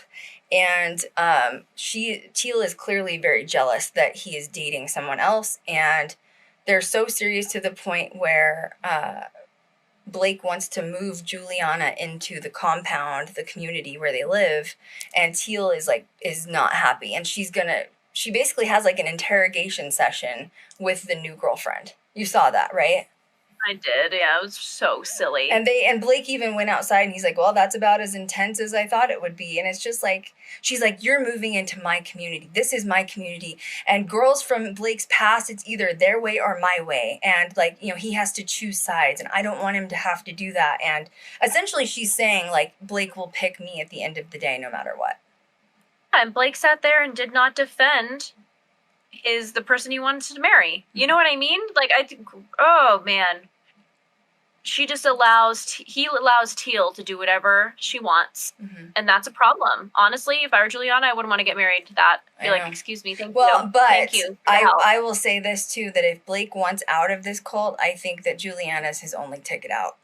Because I agree. She does seem to have her wits about her. Yeah, because she questions Teal and Teal doesn't like it. But somebody needs to. You know what I mean? So, okay, so now we're going to... go ahead. It's weird that, like, it also seemed like Teal had to approve the marriage as well. Yeah. It's kind of what it looked like. And they had that shot of her, like, you know, in the background, you know, during the wedding. And I'm just like, I gagged. I was like, boo. You've had 5 failed marriages. You don't get to say figure it out. Yeah, I mean, go to therapy yourself. Take some of that $5,000 and go get a really good therapist. You know what I mean? Gosh, I can't. Okay, she gets this follower. It's this guy named Amir. Okay, so she holds private sessions with her followers that come pay this $5,000. Not all of them get a private session, but some of them do. So this guy sits down with her and she does what she's good at, which is she starts going into metaphors because that's all she talks about. And she's basically calling... she's Yoda. She's Yoda. She's calling Amir out for all his tragedy and trauma. And she's basically saying like, oh, I see right through you. I see everything wrong with you. And she just starts like firing at him. And he's sitting there. And I actually kind of liked his response because he was like, I don't think anything's wrong with me. He's like, I don't know. He's like, you know, I've been through some hard stuff, but like, I don't see what you see. And I was like, good. Somebody said so. And she's like, you don't? So what do you see then? Well, then it took a real hard right. Hard right. Took a hard, quick right. And we're like, what just happened? Took a hard right turn. So yes, it did. Go ahead. He pretty much the follower stated, Amir, that he's here. He was at this week-long session because he was sexually attracted to Teal. He basically wants to have sex with Teal. Yeah, and she sits there for a beat and is like, well, that's a problem. She looked like she thought about it for a minute. Like she was like, She did. Yeah. I think she kind of like got off on that in a way. Like being like, oh, someone's interested in me like that because she likes power. She likes to be wanted like that, you know? And she immediately calls Blake, of course, and ropes him in. And I think it's just, you know, this is what I told Krystal is that I think that, you know, she likes when men take care of her. You know, and she wanted him to take care of the situation and to talk to Amir. Well, I'm going to read it out because I even put these quotes because I was like, I can't forget this because this is just too good. She says, she looks at Amir, which is the follower she's having a private therapy session with. She says, I look at you right now and you have no cohesive thoughts, which, by the way, if you're a freaking human being and you're walking, I'm pretty sure you got some cohesive thoughts, okay? Why? Because you have to learn to put one foot in front of the other. Am I wrong? It's true. Yeah. Like, he had to sit in that chair. That's a cohesive thought. Like, I will now sit in this chair. I'm going to look at her. That's a yeah, he can think, okay? Mm-hmm. But once again, I think that's her, like, trying to break him down and, like, you know, tell him what his trauma is and, like, you're a broken human, let me fix you. You're a broken toy, let me fix you. Let me tell you how broken you are. I will fix you. That was the vibe I got from her. So Amir says, I think I'm doing fine. That's what he said. I think I'm doing fine. And then he says, I think I'm here because I'm sexually attracted to you. And she goes, oh, that could be a problem for me. You see how that's a problem for me. So they kind of finish having this conversation. Teal, like, goes off. She goes out, like, into the house now, and she's followed by her, you know, posse and her camera crew. And she's like, I effing hate the spiritual community. I effing hate it. And once again, I'm like, your followers are going to see this. You're telling, in the beginning, you said that you didn't like your followers because they're basically thinking about suicide at 3 a.m. and they're watching your videos, so you find them dangerous. Now you're telling them that you need to make more money off of them and you're concerned that your money is going to be lacking because it's now been called a cult. And now you're saying you hate the spiritual community. Okay, well, why is anybody still paying you then? Yeah. Right. Why are people still following you then? Like, this came from her mouth, guys. Like, you can't make this up. Go watch the documentary yourself. You know what I mean? And so she gets on the phone with Blake and she's like, you won't believe this. Like, this guy Amir, I just had this, like, you know, private consultation session with him, and he says he wants to have sex with me, and I need you to go talk to him. So let's just pause for a minute, okay? Mm-hmm. We are women in paranormal. I get it, okay? I have been in a situation. I was introduced to somebody that's a famous friend of mine who introduced me to another famous male YouTuber, okay? This male YouTuber started sending me dick pics. I don't send a girl dick pics. Do you think that's going to get me to go out with you on a date? Are you serious? What's that title? Demisexual, where you have to be emotionally attached to somebody before you can physically. Dick pics, you'll get blocked immediately from me. Like, I just don't even, when you've seen one, you've seen them all. I've said this before, okay? Like, I hate men. I'm not a lesbian and I hate men. Anyways, this guy started sending me dick pics and he was introduced to me from a famous guy, and I had to have another public event with him, okay? I left immediately when I was with him. If this happens to you as a woman, she let this guy stay on her compound when he tells her he wants to have sex with her. Immediately have him escorted off the property. What are you doing? You don't need... She wanted the attention. She wanted to keep him there. Clearly she wasn't affected by it. She just wanted Blake to go save the day so she could, you know, feel like she's being saved. Yeah, she wants to be saved. It's sick. Yeah. It's exactly. sick. Her trauma is showing really hardcore. You know what I'm saying? You're not healed, okay? Yeah. You're not. I know. Fine. Well, and I think that's why I wanted to talk about this on the stream today is, I mean, I know that we're in paranormal, so it's not like, we're not really a part of, like, the spiritual belief system other than, like, the dead, you know, exists, like, back from the dead. But, like, it is similar where I think people cross over, and that's why I was like, we need to really talk about this. Like, someone needs to talk about this in the spiritual community that has opposing views, because this is, like, not safe. You know what I mean?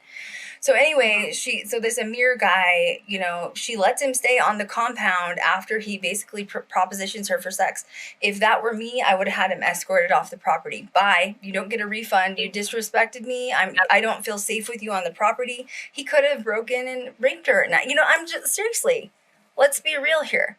So no, instead of, you know, what's the word I'm looking for? Instead of setting up boundaries, which is also part of shadow work, is more proof that she hasn't done shadow work, is she couldn't even put up a boundary with one of her followers that propositioned her for sex. She decides to bring him in, like, a group setting, and she decides to tear apart his trauma in front of everyone, and now she's going to offer him a spiritual session where she channels his dead mother. Just really messed up. So you just rewarded the guy that sexually propositioned you, and it's probably, and you're not putting a boundaries, probably unsafe situation. Now you're going to reward him by channeling his dead mother. That's literally what I said too. That's literally what I said. And she wants, I swear, sometimes watching the way she interacts with people and says things, she puts herself in compromising situations in order to complain about them and be the victim. Jessica said, I can't. She's addicted to being the victim. She is addicted to being the victim. She's addicted to being the center of attention, and she has definitely not dealt with her trauma because it's all over the place. Like, it's been, it's her trauma flags are flying. Jessica said, I couldn't believe she kept them there either. Yeah, as a female and paranormal, if we were doing a public event and a male came up to one of us and propositioned us for sex, 2 seconds later, my head of security would have had him out of there. No questions. Yeah. Bye. Yeah, you paid $400 to come ghost hunt with us? Not my problem. Maybe you shouldn't have been an idiot and you wouldn't have to be escorted off the property. True. Doesn't take much to be respectful. Yeah. Yeah, I mean... Not a pig.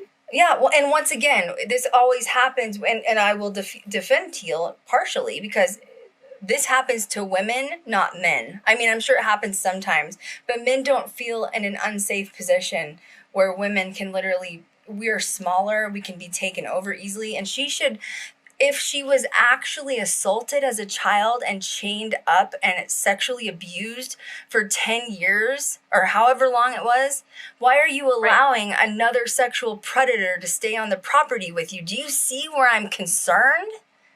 Mm-hmm. Do you see where I'm freaking confused here? 100%. And you don't call it a cult. Okay, I'm confused. So anyway... Now this is, well, I know, money, yeah. So now this is where I get involved, which is, so first of all, she starts to sage, okay? And I'm going to just go ahead and address it because it's going to come up at some point. Do I think you should be allowed to sage if you're not Indigenous? Oh my God, I hate that. I don't know who started it. I am Indigenous. I'm registered with my tribe. I don't give a shit who uses sage, okay? Just... you know, buy it ethically, I guess. You know what I mean? Like, if you're going to buy it, make sure it's ethically been harvested. Just, I don't care. I hate the gatekeeping with sage. I don't want to hear it. I don't care who uses it, for God's sake. My grandmother would, if she was alive, she's straight off the res, she would be like, this is ridiculous. We're even having this conversation. So anyway, just get that clear. Grandma would be like, no, I'm not even going to go there. She's saging, now she's preparing for a channeling session. Now, I assume Teal herself is going to channel. Is that what you thought? Since she's getting cleansed, yeah. Yeah, she's cleansing her. Yeah, she has a eagle feather. She's doing Indigenous ways of cleansing. Like, I'm like, oh, she's gonna channel. Okay, cool. I want to see this part, you know, because it's like paranormal. She says she's channeling a higher being, whatever. I want to see this. So she starts picking apart a mirror because obviously, once again, he's a broken toy. She's trying to fix it, right? If he's sexually, you know, attracted to me, it's because he has trauma that he needs to undo. Oh God, here we go. Okay. I'm not helping him with that. Go fix it. I know. So check yourself before you wreck yourself. Okay. So she finds out that Amir's mother killed herself or had several suicide attempts, and finally she killed herself and Amir saw her dead body. So he has like trauma from that and he wants to like say goodbye or something. I don't even know. Laura just said I got mine from Amazon, and just immediately I thought, you got your trauma from Amazon? No.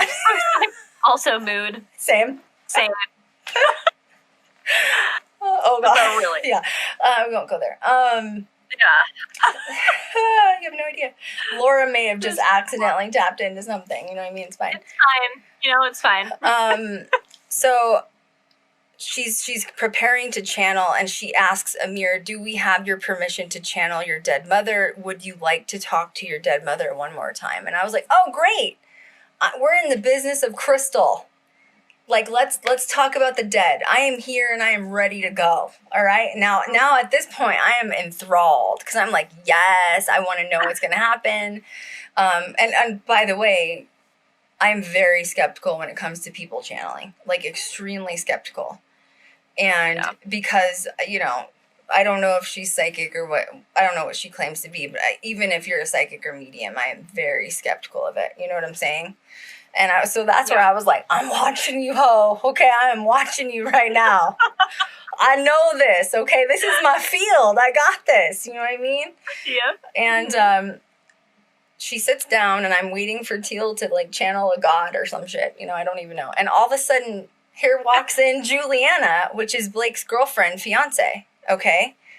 And I'm like, I'm confused. What's going on here? So like Julia, and they're not explaining what's going on. So you have to pay attention and watch this. So Juliana walks in, which, by the way, she just supposedly moved to the compound, and now all of a sudden she's coming in. So I'm thinking, okay, maybe she needs somebody to be there while she's channeling. Like, maybe it's unsafe. Sometimes people thrash around when they're being channeled. I've seen people tie people down when they're channeling because it's, and so I would thought that's what was happening. I don't know. You know what I mean?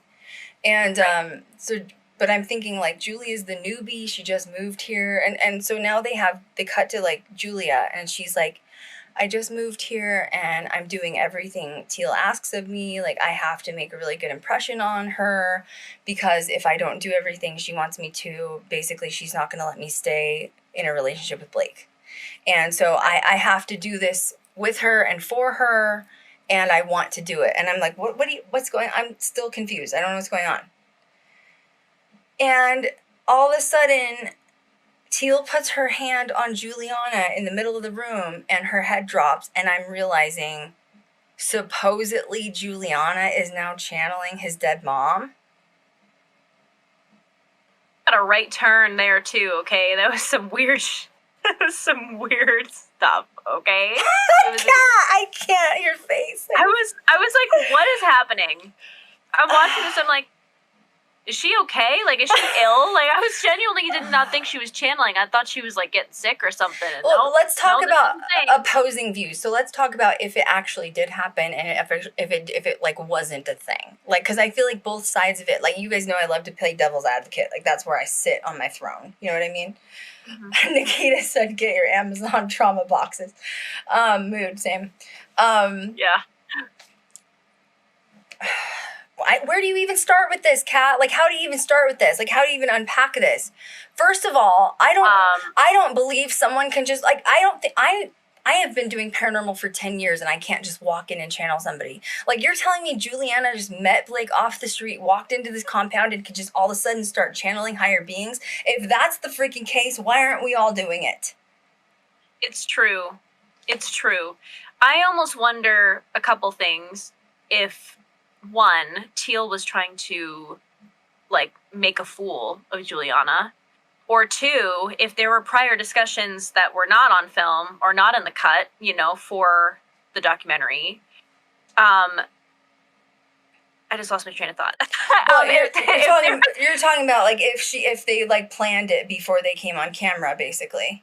Right. Like, why wouldn't they disclose that? Because it was just a very confusing scene. And why would you make her do it? Like, is that her initiation? I'm getting angry. Like, I'm trying to calm down. Someone? Well, okay. Let me start here. I don't even know where to start. Honestly, this is a bucket of fucks. Sorry, I just dropped another F-bomb. Let's start with saying... Let's start here. I'm going to start as a paranormal investigator. I'm going to start as a ethical paranormal investigator.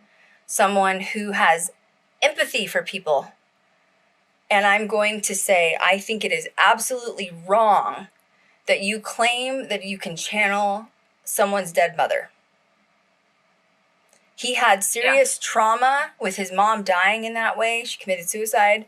And I find it ethically wrong that you're claiming you're interacting with her. I find that extremely ethically wrong as a paranormal investigator. I am extremely offended, and I find it foul, to be honest. I don't even have a word for it, because this person is literally dying inside. I know, because my mother died in a traumatic way. It is so painful, and now you're going to claim you can talk to her? Oh, it gets better. It gets better. So as the channeling session's going on, the mom comes through Juliana and says that she hasn't crossed over to the other side yet, and she's, quote, stuck.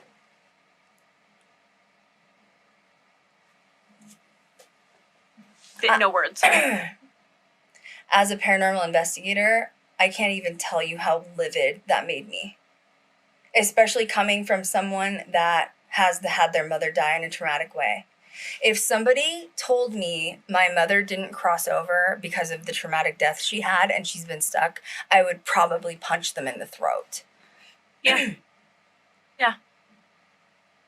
Not a right thing to say. Where are the ethics? I don't care if you're making money off people. You can just be a freaking compassionate, nice person. It costs $0.00 to be a nice person and be understanding of what this person experienced. Teal, especially if you claim that you had all these horrible encounters of sexual abuse, you understand what trauma does to a person, and you're going to say this person's been stuck in the in-between for like 5 or 6 years? Are you serious right now? Oh, it happened. It happened. So anyway, Juliana's channeling the mom, saying she's sorry. She starts crying. It's causing Amir to cry. He's saying that he forgives his mom. And then, it gets even better than that. At the end of the channel session, Teal looks at Amir and says, your mother can't cross over until you tell her she can go. You have to tell her she can go. That's bullshit. That is bullshit. And I know this from being a paranormal investigator. We have free will. All of us. Every single one of us has free will. And by the way, if his mother crosses or doesn't cross is not up to him. It is up to his mother. We have free will to stay or to go. No one controls it. Not a single one of us. If I died tomorrow and my ghost lingered, Cat could not tell me to cross over. It's up to me. It is up to my free will to call my angels and guides to come help me out. It's not up to anybody else, whether you have kids, grandparents, dads, uncles, mom, children.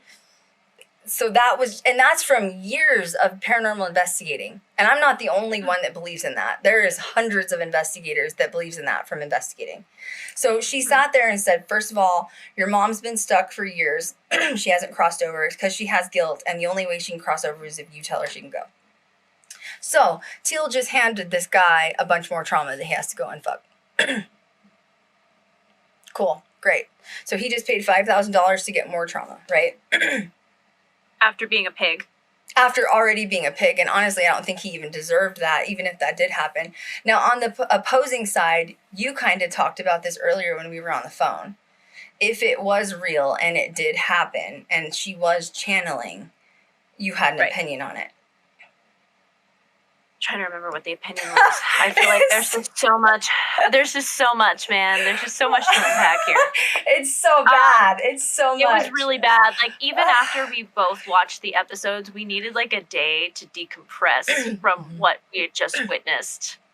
Yeah. Do you think it was real? Do you think, I mean, you said too, like if Juliana was channeling, how does this like person out of nowhere just able to channel a spirit from the dead? And like, and by the way, I don't think that works like that, honestly. You know what I mean? Like, well, they gave no context in the documentary stating that she had done prior channeling, which is, I guess, what was really confusing to me.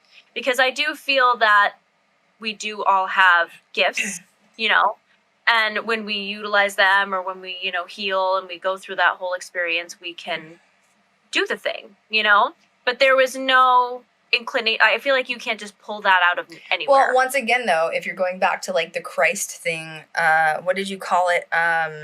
Baptism? Like in the first, you said it was like, but that was similar, which is Teal touches Juliana and that's when she starts to channel. So once again, all of these amazing things are coming through Teal's hands, right?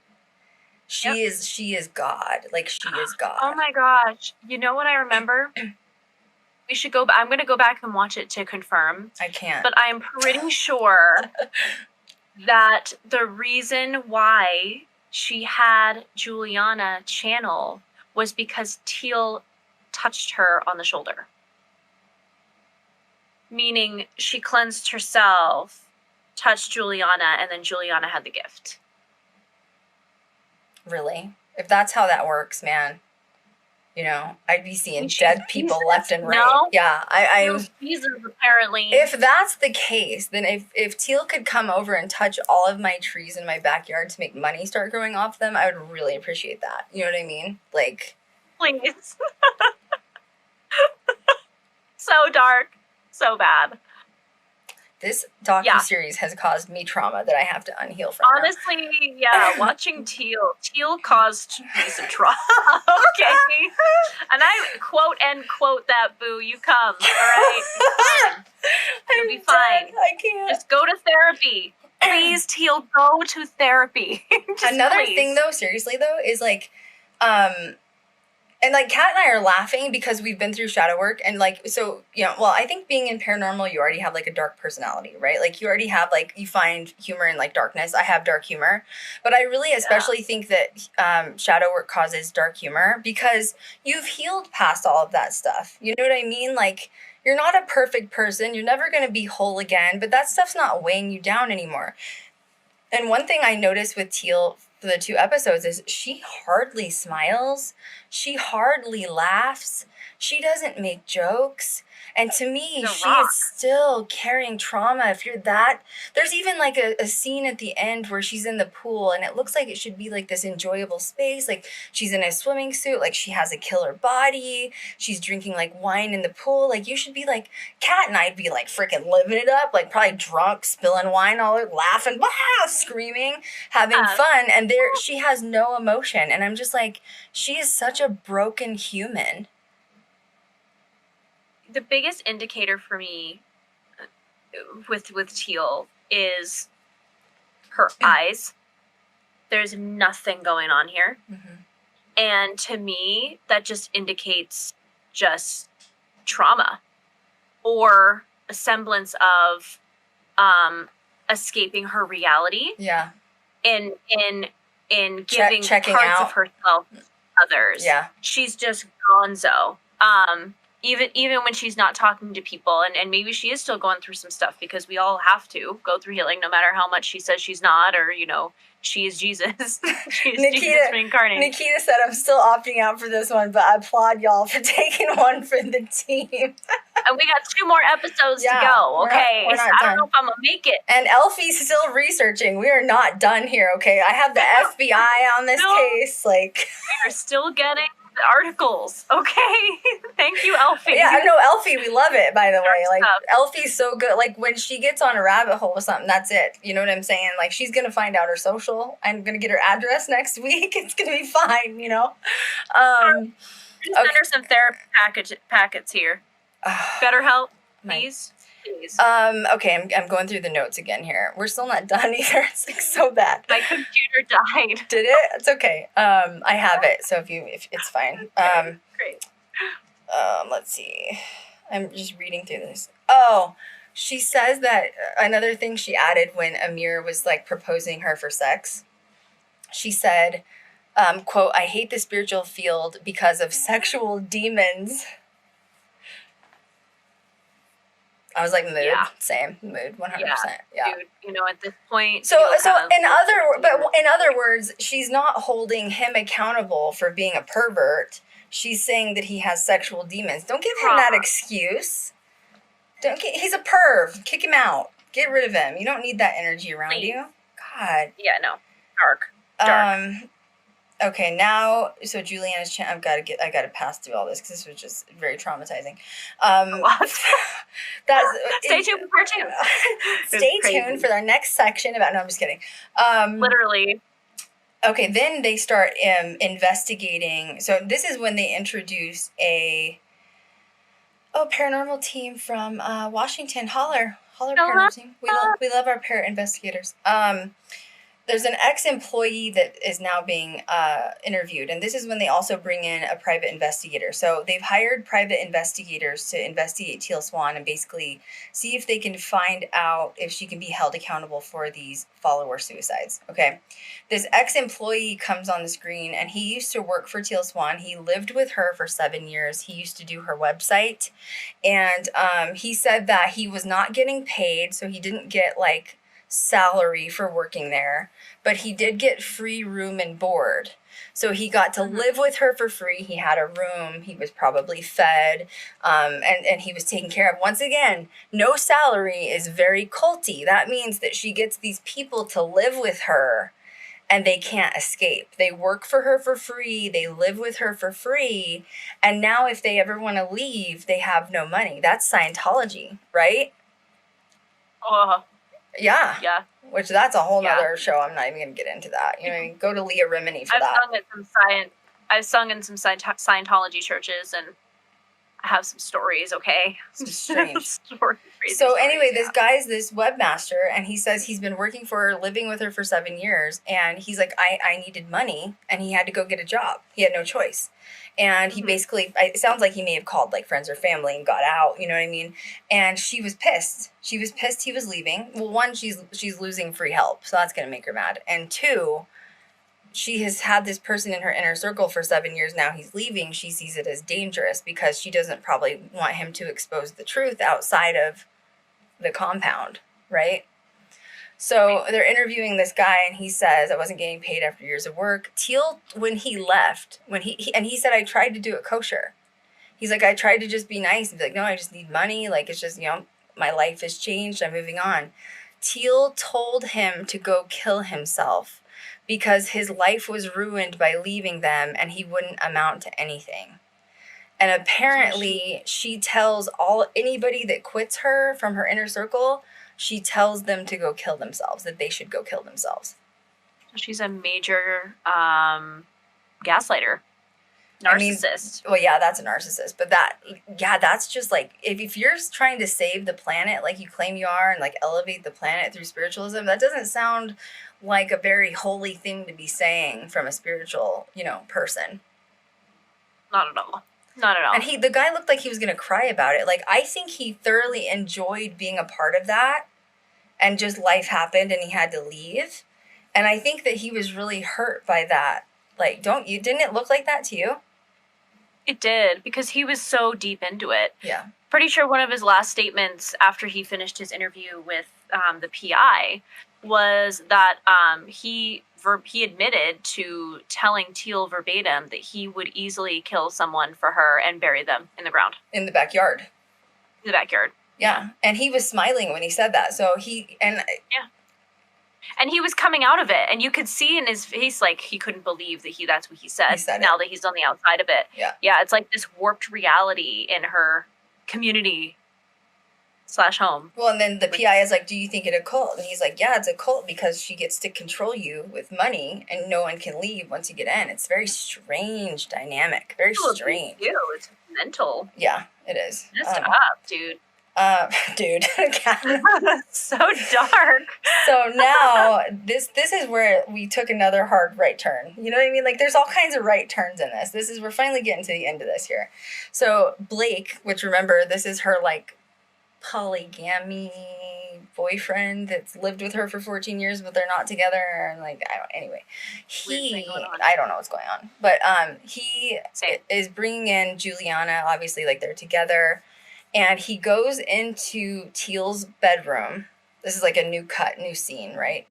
And Teal's sitting on the bed, and she's like laying down on her bed. And like, once again, they're supposed to be not romantically involved. And he's like rubbing her thigh, and he's like rubbing her feet, and he's like rubbing her. And I'm like, yeah. I don't believe you. Okay. Like, I don't believe that you guys aren't like intimate because, it's fine. And so anyway, he went in to tell Teal that he's going to be proposing to this girl as he's like rubbing Teal's thighs. I'm like, okay, yeah, all right. I just hope that your new girl knows that you're like hitting both sides of it. You know what I'm saying? Oh, your mic cut out. What'd you say? I said she does now. Now she does, yeah. So, so Blake's like, yeah, I think I'm done being, like, non-commitment. Like, I'm ready to commit to her. And Teal's like, oh my God, like, tell me what you're feeling. Like, tell me more. And he's like, I think I'm going to propose to Juliana. And she's like, oh my God, like, can I be involved? Like, can I help you pick out the ring? And which is just weird. Because, like, I see them as sister and brother, but also, like, romantic. It's very strange. Don't you? Game of Thrones. Ah! My begin. No, thank you. And so then he's like, yeah, I think I'm going to propose. Like, I think I want to be with her. Like, I'm done with this whole, like, you know, single lifestyle. And then Teal goes, do you think she, like, is okay with you? Like, or does she know about, like, the sexual feelings you still have about me? And, like, you know, are you ready to, like, end your sexual thoughts about me? And of course you want him to say no, because she likes that. And I'm like, let him have a moment. He's, like, talking about being engaged to this girl. Like, let him be happy. Like, not about you, you know? And he's, like, rubbing her leg, and he's, like, massaging her. He's like, yeah, I'm ready to give it up, but, like, I still think you're sexy as hell. And I'm like, what's going on here? Can someone tell me what's going on? I don't know. There's just a whole lot of wrong happening, and it's just not right. It's not right. So basically, he comes in and says that he wants to get engaged and married to this girl. In the meantime, Teal is jealous and wants to make it about her. Okay. Yep. All right. Strange situation. She has to be the center of everything. She is Jesus Christ in the flesh. So anyway, he's like, yeah, I think you're sexy as hell. And they're both, like, laughing and snorting together. I totally think they're still banging each other, honest to God. Like, I don't think that's going to stop. No. Yeah, no, that's happening. That's definitely happening. That's a thing. Juliana. I just, you know, the whole thing's effed up, man. The whole thing is just dark and just wrong. Dark. 10 out of 10, do not recommend doing. And the worst part is that she's giving advice to other people, and she has millions of followers. That's terrifying to me. Holy shit. Sick, yo. It's just sick. So then we cut to, it looked like a petition spell. Did you notice that? There was a petition spell. They go out, which is, okay, it pisses me off, honestly, because, like, I don't practice witchcraft or the craft. I have before. Cat practices actively. Elfie practices currently. And Teal's literally practicing witchcraft. All of her beliefs are, like, pagan witchcraft, and she's hiding it behind saying she's a spiritual leader. And I don't like that. It's like she's ashamed to say that she's a witch. Yeah. That was a petition spell. So what petition spell is, you take a piece of paper like this, you write down something you're releasing to the universe, right? Like, you know, I'm releasing all of my troubles. I'm releasing this bad relationship. I'm releasing gas from eating too much Chipotle. And I'm releasing it to the freaking universe. And you write it on a petition spell. Cat, I'm dead. You fold it up into a little tiny piece of paper and you throw it in the fire and you say, so mote it be, or whatever you want to say, right? So she's doing a petition spell at the end with Juliana, and then they take, like, herbs, which Elfie probably knows what it was, but, like, they, like, blew herbs and, like, made a wish or some shit. That's witchcraft, bro. Am I wrong? You're gonna sit here and tell me that I'm wrong? I'm annoyed because it's like, it's just witchcraft. If you're a witch, just say it. Why are you? And you know what? To me, that's poo-pooing the witchcraft community. Am I wrong? Yeah, she's the Wicked Witch of the East, bro. Literally, like, she's a witch. She's a witch in the closet. Like, I don't even know what's going on. God. So anyway, I just wanted to point out that was very much a petition spell, and she's blowing some ash into the air. I don't even know what's going on. And then she's blowing something in there. I don't know. Ayahuasca. Oh shit. It's a really good place to end. We're laughing, thank God. It's like trauma. So now Blake and Juliana get married. and they're at this wedding ceremony, and like it's interesting because they keep catching Teal, like, and it's weird the way they had him placed, because you have Blake and then Juliana, and then Teal's behind Juliana, and to me it almost looked like he was watching Teal as he was getting married to Juliana. Because he was. I know. Dark, dude. She's sick. Which, if they're polygamy, polygamy, whatever, just... But they're not. But fly that flag. Not. You know what I mean? Like, if you're going to promote that, you fly that flag. You're going to get a bunch of people that support that. You know, fly your flag with F buckets everywhere. You know what I'm saying? But they're not. Teal thrives off of creating chaos because that's all she's ever known. I know. It's a repeated pattern, not an excuse. But it's like trauma. Don't sit here and do that. Don't sit here and try to charge that people $5,000 when you don't even have your own shit together. Yeah, I know. Figure it out. I know. Oh, I know. Check yourself. Oh, it gets worse. You know? It gets worse. So the way that this ended was the PI is still doing like investigative work on Teal. The PI has found past employees of Teal of like NDAs and weird stuff that rules apparently that the community has to abide by, and they asked the PI, so what do you think of the rules that the community has to abide by? Now, this is people that live within the community, right? So not like followers, people like live in the community. And the PI says, everything she makes everyone live by is highly illegal. So I'm interested to see what that list is. And apparently like the NDAs are illegal too. I don't know. That's in the next episode, so I haven't seen it. I know legality very easy. Like even when I have people sign NDAs, they're very basic. So I'm interested in hearing what someone says that it's elite. What is she putting in it? Like there must be threats or something. You know what I mean? Like, oh yeah. And then let's see. Okay, so then they're at the end, and they're kind of bouncing back to not Juliana. Teal is sort of, it looks like, brainstorming new ideas with her manager to come up with more ways of getting money. And, like they still need money. And because she's claiming that now that her, YouTube platform's been called a cult, that it's like affected them financially. And she has this community of people that she has to take care of financially, and she doesn't know how she's going to do it. Right. And I'm like, oh man, red flags all over the place. So her manager was a tennis manager for tennis players, like famous tennis players in Europe. He dropped all of his tennis players to come be with Teal and be her manager. I bet you she pays him a lot of money. Like, 100%. Like if anybody makes money out of that group, it's him. He makes a lot of money. So basically what he's doing, which is really interesting, which is why I think you guys should watch the documentary, is he is noting and tracking other spiritual influencers. And he has goals to push Teal, her social media numbers, past these other spiritual influencers and religious leaders. And like she's like literally comparing herself to like the Pope and the Dalai Lama, and that she wants to get more followers than them, and like she's going to change the planet, and it's in a very dark way, in my opinion. It's very dark. And so then she's coming up with more ideas to do these suicide what does she call those? Where you like think of your suicide. What does she call that again? The completion process or something? Yeah, it's the completion process. I don't know. Completion cycle. It's called, then you'll reincarnate. It's called Get Some Actual Jesus is what it's called.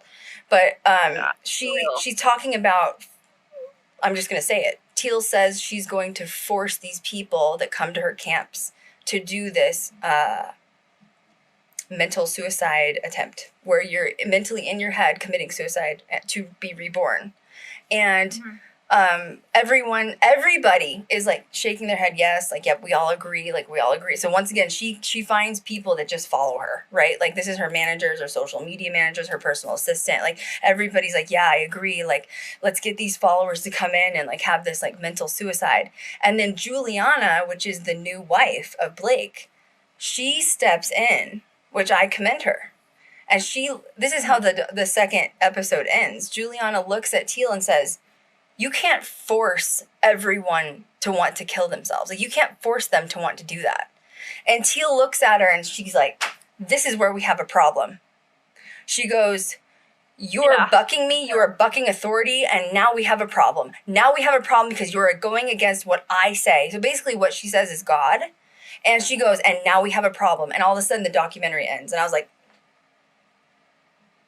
she's sicko, man. She needs some help.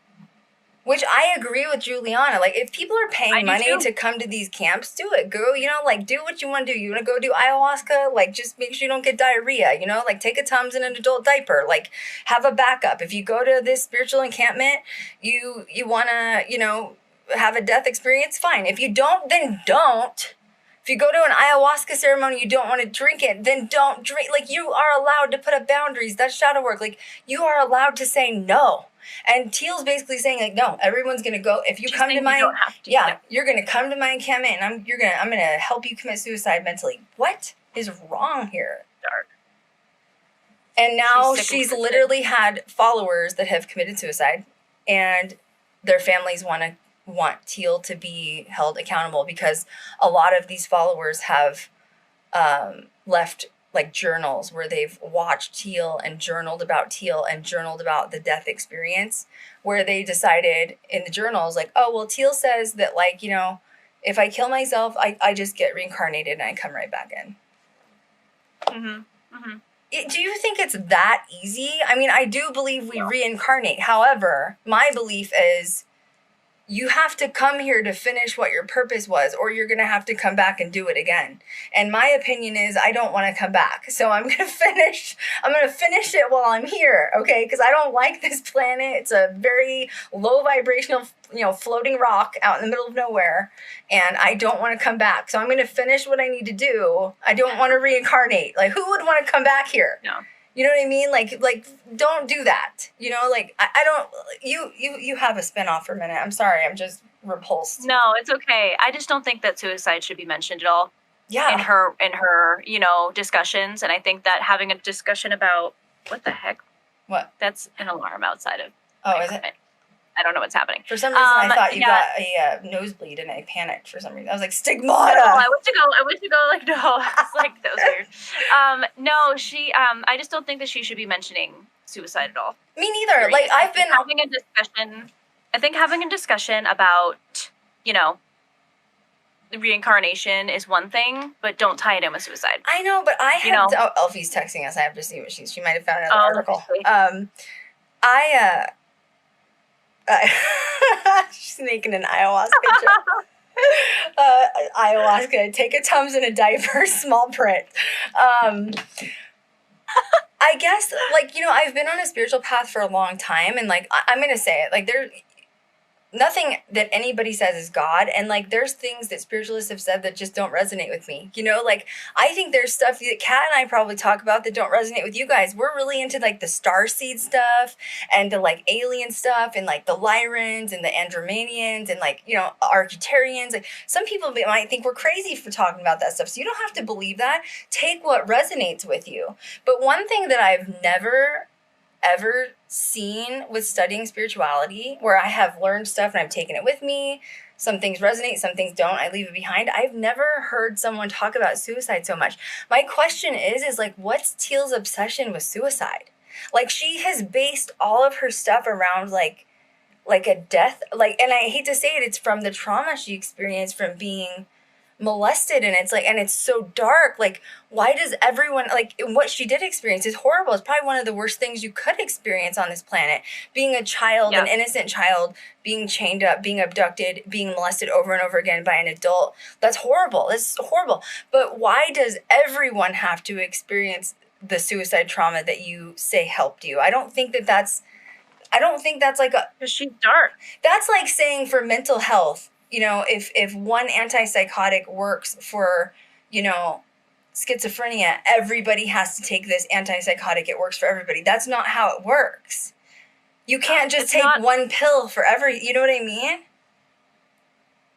It's not a one size fit all. You know what I mean? And that's what I was saying earlier was like, she can't just force her opinions and what worked for her, which is really messed up, by the way. And, you know, force that on other people. Like, that's not how it works. Mm-hmm. That's not right. It's ethically wrong. It is. Wrong. Well, and I can see how, you know, like I said, I've been in dark places before. Not gonna lie. I mean, and I hope people out there can relate to that. And I'm glad you're still alive if you've had a dark place like I have, and I'm happy I'm still alive as well. And I'm gonna keep fighting this, and we'll fight it together. It's not, you're not alone. I've had dark moments, especially over the last 6 months with losing my mom. But there were darker moments the closer, back in January, I was in some tough places to the point where Cat flew out there. Cat flew out to Vegas because she was concerned I was suicidal. So she came out and stayed for 2 or 3 weeks or something like that. And we ended up filming, but it's fine. We did. But my point is if Cat would have come out at that time, rather than being a supportive person like she is, and said, you're not going to kill yourself. You're not alone. You're going to be okay. If she would have done the opposite, like Teal's doing, saying, oh, why don't you just kill yourself? At that time, I was in such a bad place, I probably would have. It's so bad. And that's where and that's where it freaks me out, because when you think about it, with Teal, she is playing God. She has that much control over people that they're willing to take their life. So she needs to change her narrative. She knows it. She knows it. Mm-hmm. She knows it. Mm-hmm. I know. There's two sides to every story, and then there's a truth, and she's got to go to bed every night looking at herself in the mirror, knowing that truth. And she's currently sitting in her karma right now, I think. Oh, 100%. Yeah. 100%. And I think that I do think she is very connected to her guides and ascended beings, as anyone in paranormal is.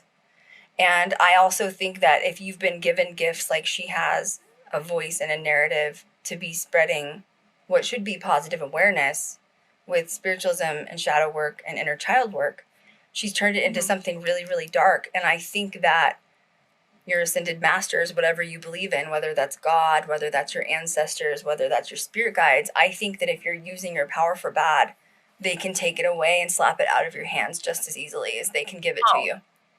100%. Mm-hmm. 100%. And whatever is happening right now and she's being investigated, this is due to the darkness that, this planet's already a dark place. She knows that, and she's putting more darkness in, and it's just not good, Okay, anyway, now let's talk about our last section, which is Elfie being our private investigator.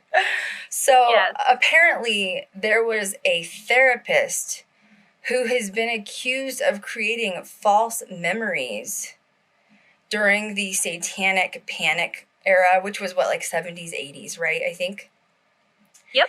And they think that, so this therapist is a cray-cray person, okay? So this person is a manipulator too, right? Narcissist, gaslighter, probably for her own benefit. Anyway, they think that this person is Teal Swan's therapist.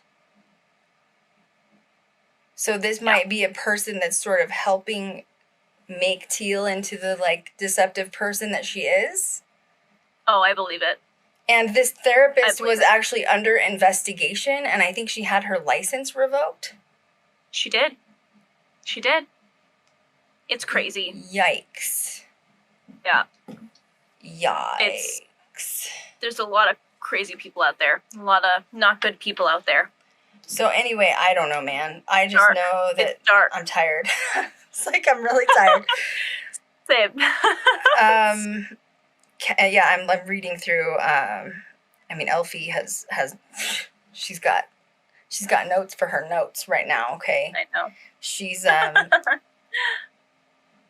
think that we're gonna do a follow up. I'm reading through this other article that she sent me. I think we're gonna do a follow up stream on this too, though, Kat and I, in a couple of weeks after the next 2 episodes air. Yeah. I know that you guys don't want to see it, some of you, but it really is interesting. Once again, if you're into crime, crime talk, crime TikTok, or real crime, or if you're into cult talk and cults and understanding them, the reason I find this so fascinating, because it's unfolding in front of our eyes in real time. And I don't think that you get to do that very often. You know what I mean? So now this is all over. I find Teal to be very controlling. I find her to be the ringleader of the circus. I think that she actually does think she's going to be bigger than the Pope, which is very strange and concerning. And yeah, yikes. I hope that Blake can at least make it out alive, because I think he's a very innocent soul, and I think that he's just a very weak man. And I don't know. This will be interesting to see how the next few episodes unfold, because now they've really introduced the private investigator, and there's like some major conflict going on. So especially with Juliana. So I wonder if they're going to kick Juliana out. You know what I mean? Hope she talks out next if she does. Uh-huh. She seems to have more cojones than Blake. Mm-hmm.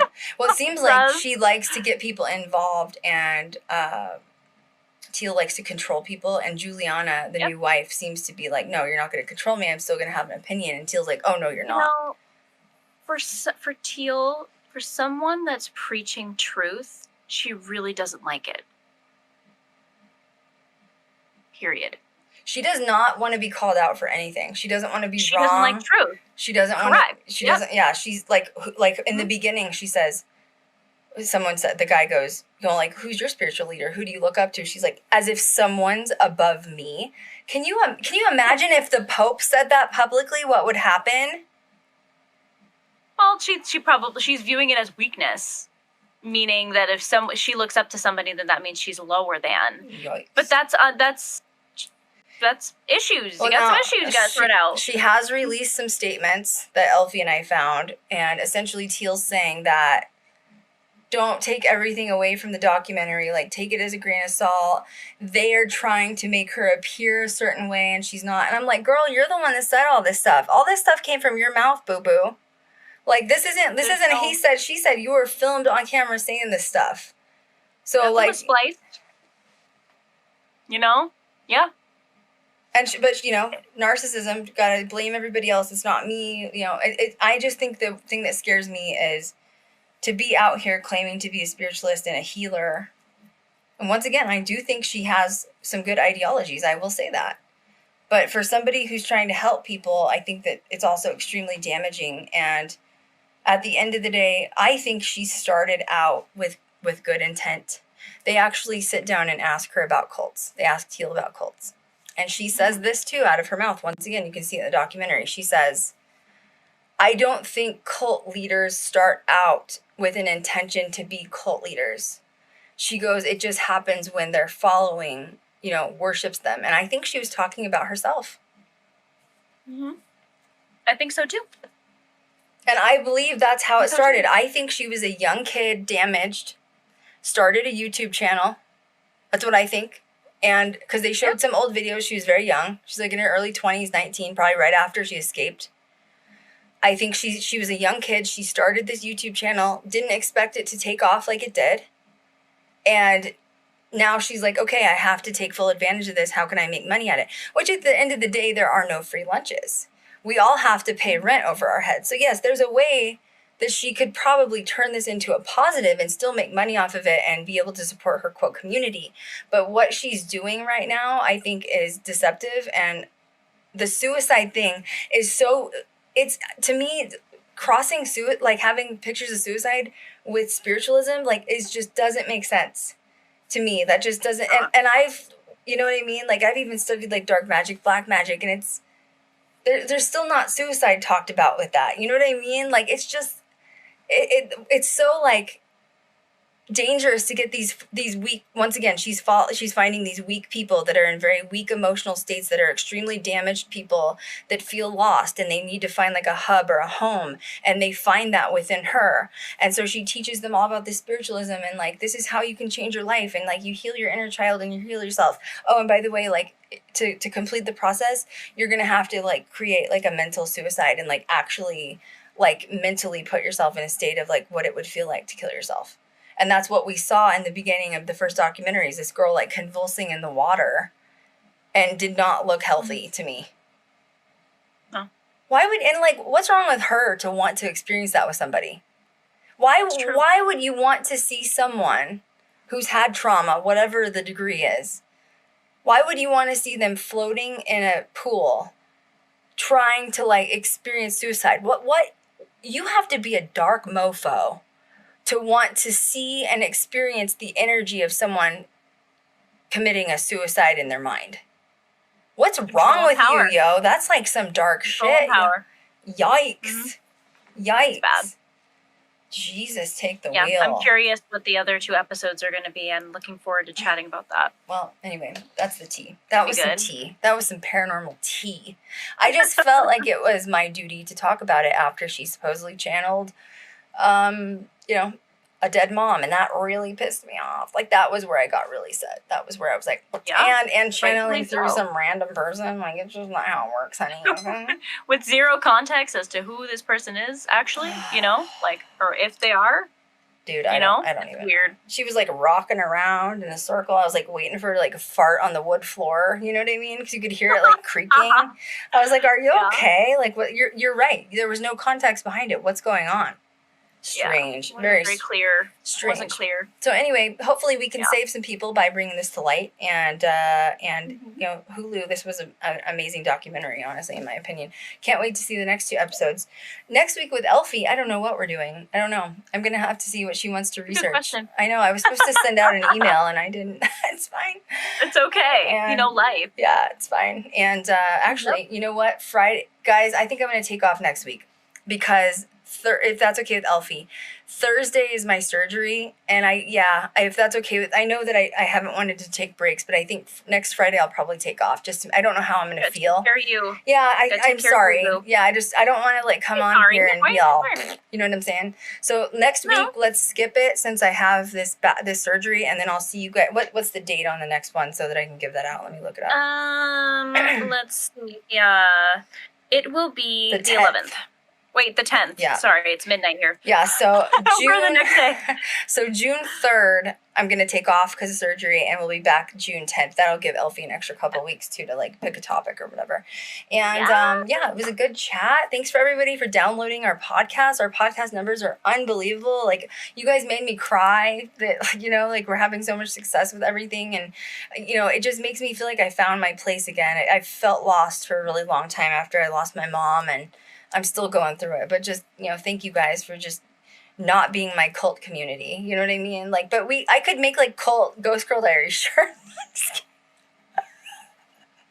With a leprechaun foot. Or like, non-cult with like one stamp of a leprechaun foot, like right on the middle. You know what I mean? Sick. GGD cult. Sick.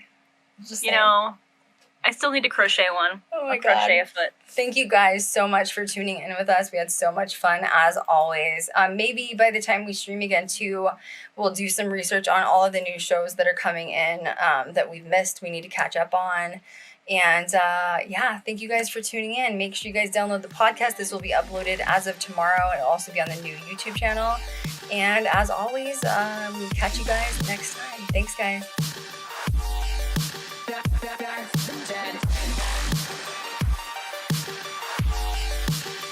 Back from the dead.